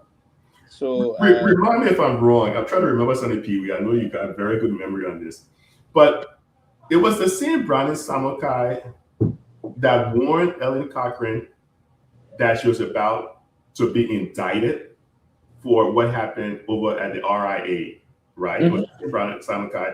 Yeah. And then she fled the country. And when she did, she had recordings of all of these people there that she sort of indicted of being part of this whole corrupt system.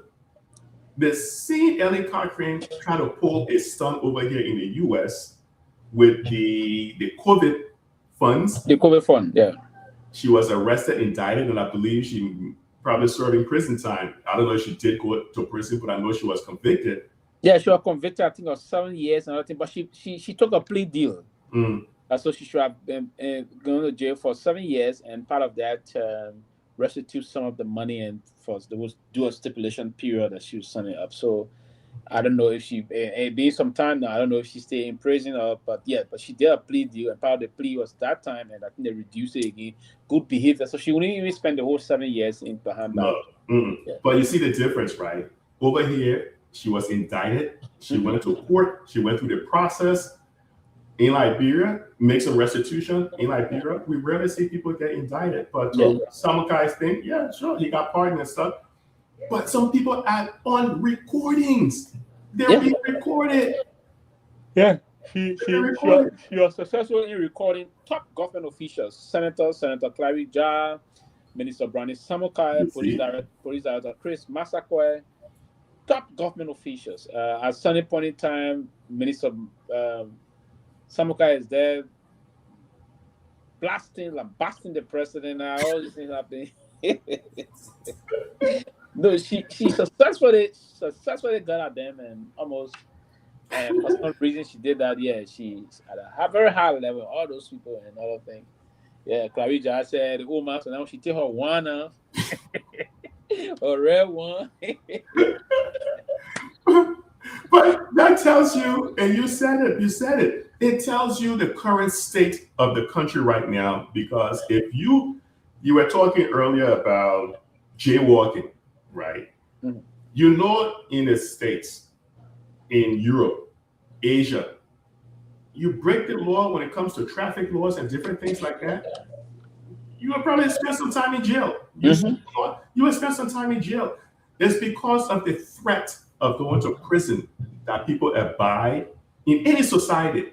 The threat of the rule of law and being convicted is what keep a lot of people in line. It's not like people are keeping in line because of some, moral obligation. No, they're keeping in line because of that threat of being indicted, convicted, and going to prison. Now, look at Liberia. When the president decides not to listen to the Supreme Court, when the Supreme Court tells you that something is ultra virus or some term they use, and the president decides to ignore that and still have the speaker removed, it means the president has no respect for the Constitution, no respect for the judicial branch. When the president decides that, despite, I think it's the 1999 and 1998 CBL Act that says you cannot remove a CBL governor unless for good cause, and the president decides that no matter what, he's going to take advice from his people and remove the CBL, ignoring the law, no one has a right to respect the law because the president decides that he can just arbitrarily disobey and not follow the law. But let me say this one thing, then I swing it back over to you. In South Korea, when the president decides that, when they're trying to grab the president, he decides that he's going to institute martial law. Martial law, yeah. You remember that? What happened? The people that went and eventually grabbed him and they prosecuted him. Yeah. And his butt is going to prison. Yeah. You see the difference? This is why Liberia is where it is. There are a lot of countries in Africa that are. His wife had just been convicted also of bribery. Exactly. She's going to jail for 2 years. Almost 2 years. Yeah. So this is why Liberia, we are not landlocked. We have the Atlantic Ocean. We're not landlocked. We have an abundance of sun. We have an abundance of rain. Why is it places like Botswana landlocked. Lesotho, that sits in another country. These countries are doing far better because they don't have any ports. No, Mali, West Africa there. That's it. They're so Mali, exactly. But yet, despite all of what we have, we just can't seem to move forward. And I see someone in the chat mentioning that the senators get 9 years in office. Yeah, it's the senators are elected 9 years and representatives 6 years. And the reason why the Constitution did that, it was meant for continuity, so that you cannot have this batch of senators that will always, all the senators will just leave, because the senators represent the states, so they cannot all leave. So when there should be a line of continuity of government, if you will. So after now, the fact that the constitutional process got disrupted, and then when we came back, the first time we had elections, we tried to rebirth the democracy was in 2005. So everyone was starting afresh. The Constitution stated that the senator of the highest number would be the senator of the first category, and the senator will come second to that will be the senator of the first category will be elected for 9 years during the first process about rebirthing the democracy. And then the second senator will go for 6 years. And the Constitution said thereafter, every other elections for senator will go for 9 years. So yeah, so that's it. So anyone, the fight immediately after 2005, it was the first time we had those senators elected at the time. For senator of the first category, then Liberia will call senior senator. And then, but immediately after that, the Constitution did not even recognize senior senator as senator of the first category. Thereafter, every other senator elected now moving forward until we can do some amendment in the Constitution, they will be elected for a period of 9 years. And then every representative from that time will always one time, man. 2 terms, 3 terms. That's somebody's like yeah, and that's why you had Prince Johnson went there from 2005. He was there up to 2023 November before he passed. 2023 November. No, sorry, 2024 November he passed. 2024 November. So that's basically that's it. And you still have some of them being there for a very long time. Fofana was elected since 2005, and as representative, he stayed there. I think he's one of the longest serving representatives. Edwin Snow was elected since 2005. He stayed there, one of the longest serving representatives. They're there. Imad Nukwe, the same, but he flipped between the Senate and the House, and then he now in the Senate. The same with Edwin Snow, and so there are some lawmakers that have been there for a very long time, and they're still enjoying that from the people. And that's one part of the reason that we're not against that here. Lawmakers, representatives are elected for 2 years. 2 years. And that's what we were saying in the country. Reduce the representative term to 4 years, along with the president. And then you push the senator to 6 years. That just makes sense. And then, all the senators you push into 6 years. That's just you push it to 6 years. Or if you change the phase and say, okay, even those other senators that will be having the time, because there will be election changing. After that time, you push that. But to change them to change that line, it's a serious problem. That's where we're stuck. We can't make the necessary changes in the budget because the recurrent expenditures is killing development. You have people who, when they get into office, even if they're incompetent, you would not be able to get rid of them. They would sit there for 6 to 9 years. It is just a bad system. And it shows why the country does not develop. The one-time elitist group that they used to call the Americo-Liberians, they were, and then we had that whole coup d'etat with, Native woman-born soldiers. It just goes to show that it had nothing to do with that. It's just self-greed regardless of where your background is from, where your tribe is from, is all of the people who go in there, they do the exact same thing. Because I remember Pewee, and you know this thing better than I do. You in the politics arena. I think there was one year where there was a complete turnover of the representatives. I think a whole bunch of them got voted out, and a whole new group came in.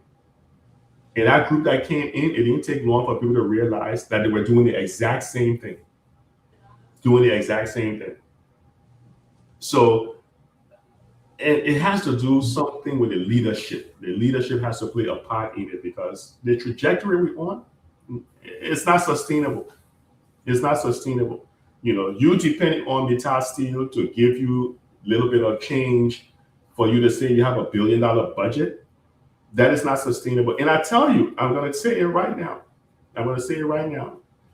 They're going to end up with one of the largest budget deficit. They'll probably do some balancing act towards the end of the year, but they're going to end up with a huge budget deficit, because so much of that budget is simply based on guesstimate. It's simply based on someone's belief, not actual raw data to do that, because anything can happen over the next year or so that would change the trajectory of that budget, you know. But it is what it is, man. It is what it is. So what else you got for me there, buddy? Yeah, Prof, I'll have to run again. Maya come to join you, then Maya will be with you, and I will join you guys back in the GV. Just take it off. Maya will join you quick. Yeah, let Maya go to the phone line and take calls from the people, because I need to make a quick phone call. Yeah. So Maya, go ahead and join, and then I will let you start taking phone calls, talk to the people, and then I myself will come back later. Yeah. Maya, are you there? I see somebody commenting, is it true that JP Morgan owns 43% of the world's silver? No, that's not true. That's not true. The investment bank, JP Morgan is the largest bank out here, you know, between JP Morgan and Bank of America, but they don't own a silver like that. No.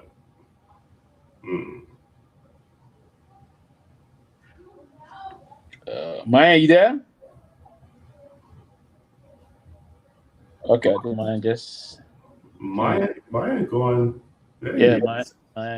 Maya take some calls, and then... Yeah, take some calls, because I got to step away and at 6:30 Eastern time to do something, and I'll be back and join the rest of the team. Okay, so 077764996 +231 777649986 are the numbers to call us tonight. We also have the numbers up the screen. So if you want to call, you can put the call 07776499986.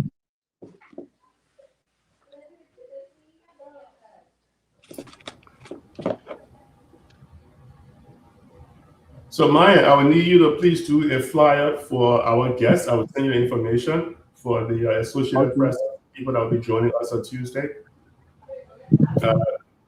So we can promote that, you know, because we want people to find out how their resources is being ripped from under them and what's happening in terms of environmental pollution based on their investigative report. So I would need you to please do the flyer, because we want people to join us so we can have this conversation. It's important. It's important. What else is happening? You got a call? No, not yet. So you can just continue until...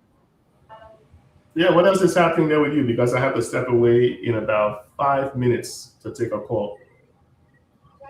Oh, because Mr. Pewee himself will be stepping away any moment from now to come back.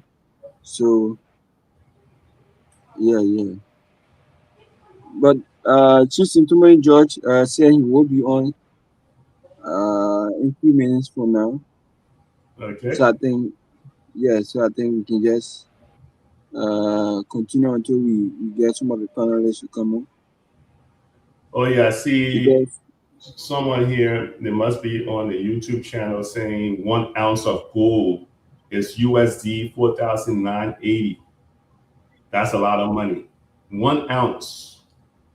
And see, the thing is, B Mountain is a private company So you have what is called a public company, like over here in the States, over in Europe, over in Asia, different parts of the world. Public companies, they have to disclose how much money they're making because they have investors who are buying shares in those companies. So as part of the securities laws in different countries, they have to disclose how much money they're making. A lot of companies that go to places like Liberia, Guinea, and all of these resource-rich countries, they try to go as private entities, right? Even the guy who runs HPX, right? The guy who runs HPX, that's another private entity because you don't know how much money they're actually making from the resources they're pulling, and that's where B Mountain comes into play. People don't really know how much money they're pulling, but this investigative article said those guys then pulled over $500 million out of Liberia. That's a lot of money. That's a lot of money. No matter how you count it, it's a lot of money. $500 million USD, 576 million USD. That's a lot of money. So, So, Professor Kennedy, I would like to know from you, you being a financial expert, with this report we are getting from Kayman about Beer Mountain, how do you see this statement from the president that he have created over 70,000 jobs for Liberia, and then we are hearing this news from Kayman about Beer Mountain? How do you see this? The president has no data to back up what he's saying. He has no data. And when all the people that are surrounding him start fishing for numbers to justify that 70,000, it goes to show that they're trying too hard. Because what they could have done is, if they invest in LISGIS, right, the Geostatistical Institute, if they invest and put statisticians, who qualified people in there, and give them the resources, they can set up the mechanism to actually count the number of jobs created. But a lot of governments in Liberia and other parts of Africa, they don't want to put that mechanism in place because it would show that they're not really creating jobs.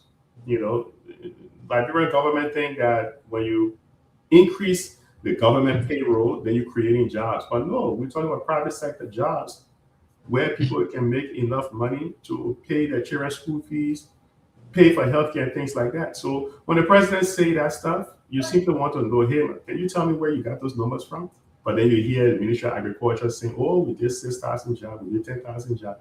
Where they're pulling those numbers from, Myean, they have no data to validate that stuff. But anybody who thinks that, hey, they can prove it, point me to the data. Let me connect to that data using some of the tools that we use over here. And let me run the numbers myself so I can see. So Professor Kennedy, they are also pointing out some of the jobs. They're also looking at like they will say marketeers, they will say motorcyclists. They will point out some of the appointments that were made by the government, like the president. Some of the appointees, they are also part of it. And then one of the surprising things is, like, let's say for instance, the president appoints someone as a minister, and that minister, if he or she have his children, they are also part of the jobs that were created in the government. So looking at that, and also, like, we have some of our Shushan boys who are also in the streets, and then the government is saying with how they are running the country, that's why they have this huge number of citizens who are having jobs. And then now Liberians are now doubting to know how this number came about, because we have so many companies, we have so many factories in our country, and then not many Liberians have the opportunity to work in some of these places. We have the company, we have iron ore area, we have other places, and then not many Liberians will be having the opportunity to do the work. Let's take for instance, if a company is hired to do a little job, like take for instance, like a road construction, and then within that road construction, usually we see there are some guys who they will be on the truck to waste water. Some guys will be along the way to direct traffic. Some people will be there to put some things in order. And then they will look at one person and give 5 persons work that 5 persons can do. They will give it to one person. And then if that one person is doing that work, if he or she tired or something else is happening, they are not going to pay attention to you, but rather to take another person. And then is that what you call creating job for people? Because looking at the number of human beings that you, or the number of people that you need to do a job, and then I don't know, is it like managing resources? You are within the finance area. Is it like you are managing resources, looking at 5-person work and then giving it to one person? How do you see that? One of the things that we try to look at when we say jobs, it has to be sort of like good quality job, a job that is sustainable. It's not something that, you know, maybe you're doing a little cleanup in downtown Monrovia, you got trash and you hire some summertime students then with school closed or sunny, dry season, and you put them to work to go do the cleanup, then you start counting that as jobs created. No, because we're looking for employers, people who are hiring employers, and they have people on their payroll, on the actual payroll. So if you're on the actual payroll, then that should be counted as jobs. I remember on TCA, I think it was last year, when the former finance minister, or not the year before or so, when the former finance minister was on the show, and I asked him the same question. I said, can you tell me how many jobs, because they kept talking about Myeanomics. And I did ask him how many jobs that you think your administration has created. And you see, I gave him credit because he said, well, Larry, one of the things that we don't have the mechanism in place to count the number of jobs created right now. We just don't have the mechanism in place. But what they do is they're guessing. Which is fine. But at least come out and say you're guessing. Not this administration now that is trying to make it look as if it is a fact. So here's the thing. A fact is raw numbers. You can't dispute it. You can show me the jobs you created, the people on payroll. I can go to a store and I can verify it through a survey with no jobs created. That's a fact. An opinion is you don't have the numbers. You're simply saying, oh, I created 5,000 jobs, and because we hired this number of people, but you have no evidence to show whatsoever. The problem is they've been doing this stuff, Myean, for years, for decades. If you look at the old, because I used to talk to a lot of people in the central bank, and I used to ask them, how many jobs are created? Because in case people don't know what this, the finance ministry and the central bank, on the fiscal side and the monetary side, these are the two people really responsible for creating jobs.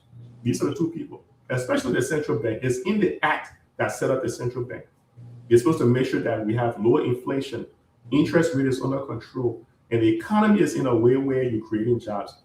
The government doesn't have any mechanism in place to count the number of jobs created. And anybody telling you otherwise is not factual. It's just an opinion. And because they know that reporters cannot go and prove it, so they were trying to put the burden on the reporter or somebody else to prove them wrong. That's not how it works. You're supposed to offer your data and let me validate it. So the next time the president or anyone in the ministry comes out and says, oh, we created this number of jobs, simply ask them, show me the data source, so let me go there myself and I can verify it. Because you know something, Myean? They don't have no data. Why? They never set up a data warehouse. They never set up a mechanism to go ahead and count that stuff. So anybody saying that, they just lying. They just clean, open, bold-faced, no good, not accurate lie. So I think Pewee is back, right?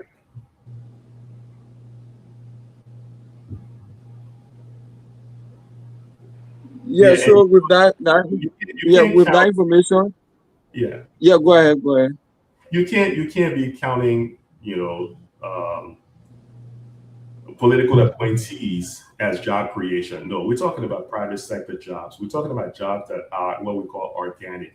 We're talking about you have an environment where a business is growing, whether it's in agriculture, a farm, whatever, and you put people to work, right? So I know here in the US, what they do is they do a survey of all of the different companies, manufacturers, not the farm payroll. They do a survey. And then based on that, anybody who's on a payroll receiving, hourly salary, they're counting them as a job being created. We don't have that mechanism in Liberia. I think Ghana may have it. Botswana, I believe, have it as well. South Africa has it. Maybe places like Morocco or some of those other countries that are doing well has it. Maybe even Ethiopia. But Liberia doesn't have the mechanism in place. And these guys now, they're only justifying a lie.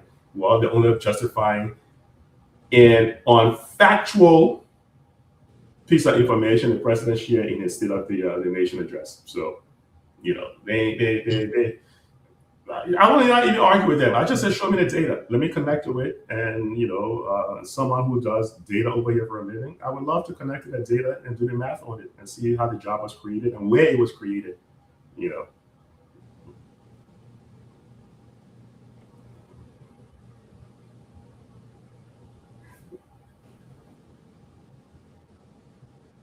So are you hearing me?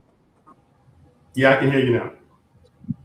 Okay, so with that information, Prof, the Minister of Information came out and then made it clear that with that figure, it's not truth. Even though the president said it, but it's not true. They are working to bring out the fixed figure. So Liberians are now confused about this whole entire job because they said long term, short term, they are all part of the 70,000 job. Look, one thing people should do is first you put the data out, you let people review it, then it's justified. But when you say something, then you go to find the data to prove it. That's not how it works. I can tell you, say, oh, Myean, right now, I personally created 1,000 jobs in Liberia. You said, but wait a second, Prof, 1,000 jobs? Then I said, oh, okay, give me 1 week. Let me go find the data, and then I will prove it to you. No, I should be able to put the data out there and then say, oh, Myean, go check out this company, that company, that company, and you can see how many jobs this company was created. You don't go and look for the data later. No, that's not how it works. You guys, they can't be serious. And by the way, that whole Ministry of Information thing is just a bloated government. There's no reason why you need a Ministry of Information. Every ministry should have their own spokesperson. The president has his own spokesperson who, when they sit in that ministry, they listen to the conversation going on. And when the reporters they need answers, they can talk to the spokesperson for that ministry. You don't need a whole Ministry of Information that is all out there just to spread propaganda. Of course, the minister will go and justify why the ministry exists. But in a modern society, those ministries just do not exist. You're not going to find, most agencies, government entities have their own spokesperson. So for the ministry, the Minister of Information now, I love the guy, he's a really smart guy, but for him to say he's going to go find the data to prove what the president said is backwards. You putting the cart before the horse. That's not how it works. That's not how it works. So don't listen to that stuff. Yeah, data. The guy who helped to rebuild Japan, W.E. Demings, he has a saying out there. So Prof, can you please go ahead? I'm trying to do some adjustments, so I'll be back shortly. Just go ahead. I'm past my deadline. Where's the rest of the crew? Because I'm way past my deadline. Usually by 6:30, I usually hop in a meeting, but I'm trying to be generous and not leave the show not covered. What are you working on? I'm trying to work on a setup here in the studio. Well, hold on a few minutes because Peabody's going to join because I'm way past my schedule. And where's the rest of the guys? You guys are always here. Robert, Garguah. Yeah, everyone is always come, but I think it's because of the weekend or whatever. Yeah.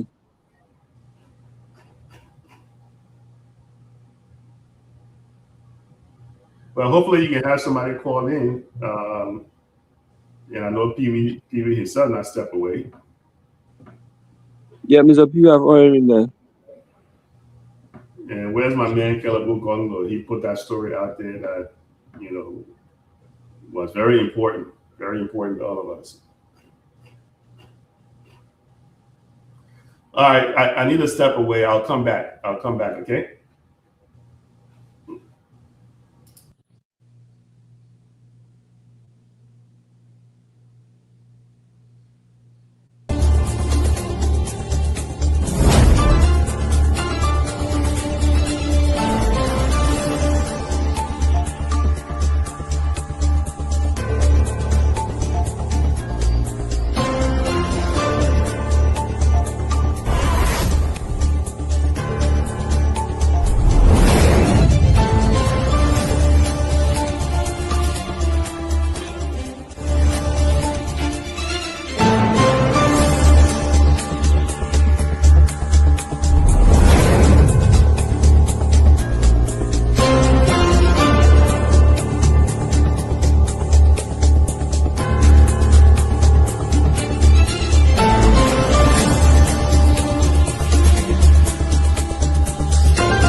Disappointment. Now the vice president often tell me, since he got a seat as vice president, how many persons have I recommended in this government to serve in the government as presidential appointee? 0. Every appointment in Nima County was done by him. He and I would discuss something as a brother. To implement it, you will bypass me and do different things. I don't talk on it. Now you need to deceive us. The thing we saw, it frustrate us. So why can't you lie? Why can't you steal? Why can't you allow the citizens to beat? You see, we just tell you that why we voted you. But you fool us, you screw us, you use us and later on abuse us. So why? The government should lie. Why? But that's the question that we ask. A good person in a whole United Party that President Baka.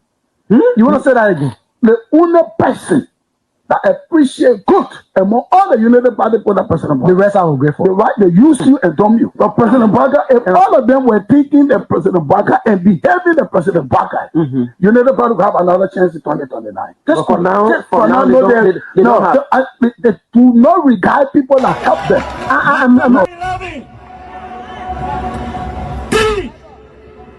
Of our soldiers were executed on this party ground. 2 at the back and 1 right at the headquarters. The man who shot and killed our people today is a darling boy in the Liberia National Police. They brought him back to shoot more guns. Get ready to shoot. Because we challenge the status quo appropriately. Inform them in the violence or still any student because of their action. It will be the day the entire Brothers administration will cut down. We will massively violate the students in this country and we'll shut down the Brothers administration. They can't that happen. We have the capability to do so. And if they think this renovation project is a joke, let them try it. The fall of the Brothers administration begin with this. If they think they will tumble on any student in this country or at the university like Boy and Water or impunity, while our children saving opponents and lodging in the Western world, while we are subjected to agile power and bad learning conditions here, and the thing will say. In the first 100 days, no car will get stuck on a major road in this country. And I mean it. You say it out loud?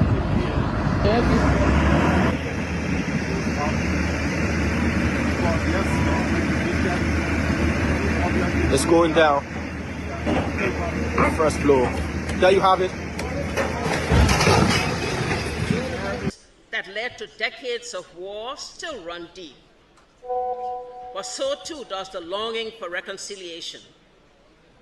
A reconciliation defined not by political bargaining or by an artificial balance of power by tribe, region, religion, or ethnicity, but by the equality of opportunity and a better future for all Liberians. Bola can lie, the government, all the ministers in the government, they can lie. They don't put all hustle, they put hustle, they lie. Everything they say, they never say the truth. Today, the supporters of His Excellency Joseph Boakai presents him as a poor man from Lofa, and I said that he will understand the plight of the poor people. fellow Liberians, do not be fooled. Vice President Barker is not poor like you, not even as me. As Vice President, his office received more money from the government budget than any other Vice President has received in Liberia's history. He has enjoyed some of the best and most lucrative government jobs. First of all, there's this, what I call sort of vicious lie about the fact that Mr. Pewee is gay or bring gay lifestyle to Liberia. It's complete bullshit.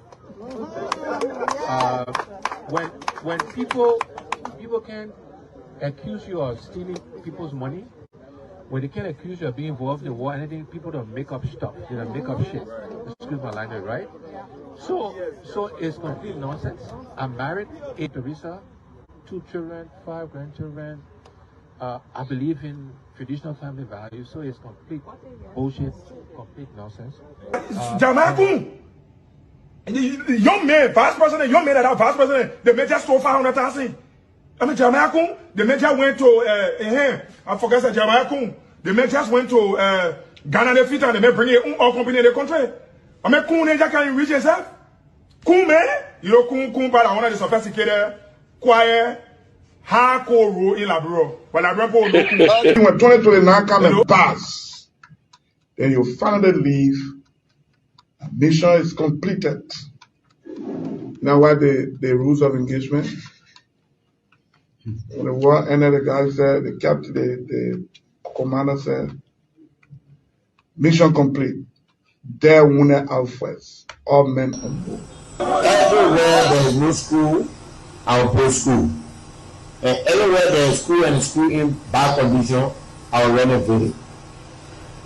I told them, towns and villages, everywhere you will have lights in a town for children to play and people to see. I told them, every town will have safe drinking water.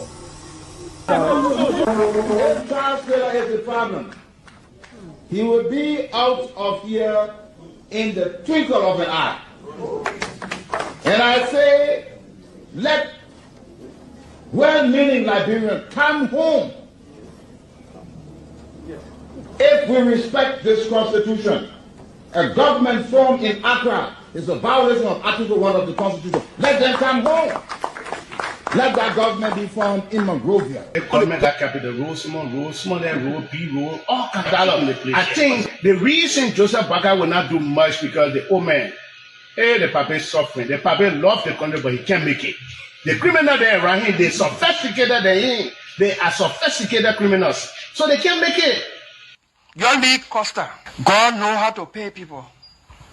It's just simple. Costa that accused everybody here but himself. Everybody, Joe, we join, we accuse Joe, he killed Joseph Barker. Barker still living. Joe, no, you leave my brother. He made me senator. He almost made Joseph Barker president until he screwed up. We gave God the glory. Yeah. Well, Barker, when he screwed, he said, oh, we don't want to make sure we will fought for him to be reconciled with the president. And then the people who fought for him. No, your league Costa, you will come. And Costa on a podcast, he said, they don't been calling me. Okay. The time you were calling me for me to kind of Barker, did I put it on radio? That immaturity to do what you're talking about. And I guarantee you, when we finish, there will not be a winner or the loser. Today we all wear the jersey of Liberia, and the victory belongs to the people, to the peace and to our democracy. As we begin to build upon the foundation of this new Liberia, I, George Seleke Kromah,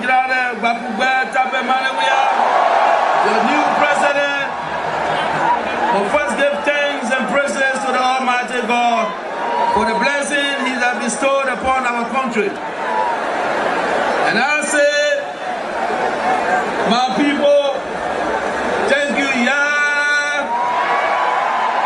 We elected 85 irresponsible men that want to happen to the country.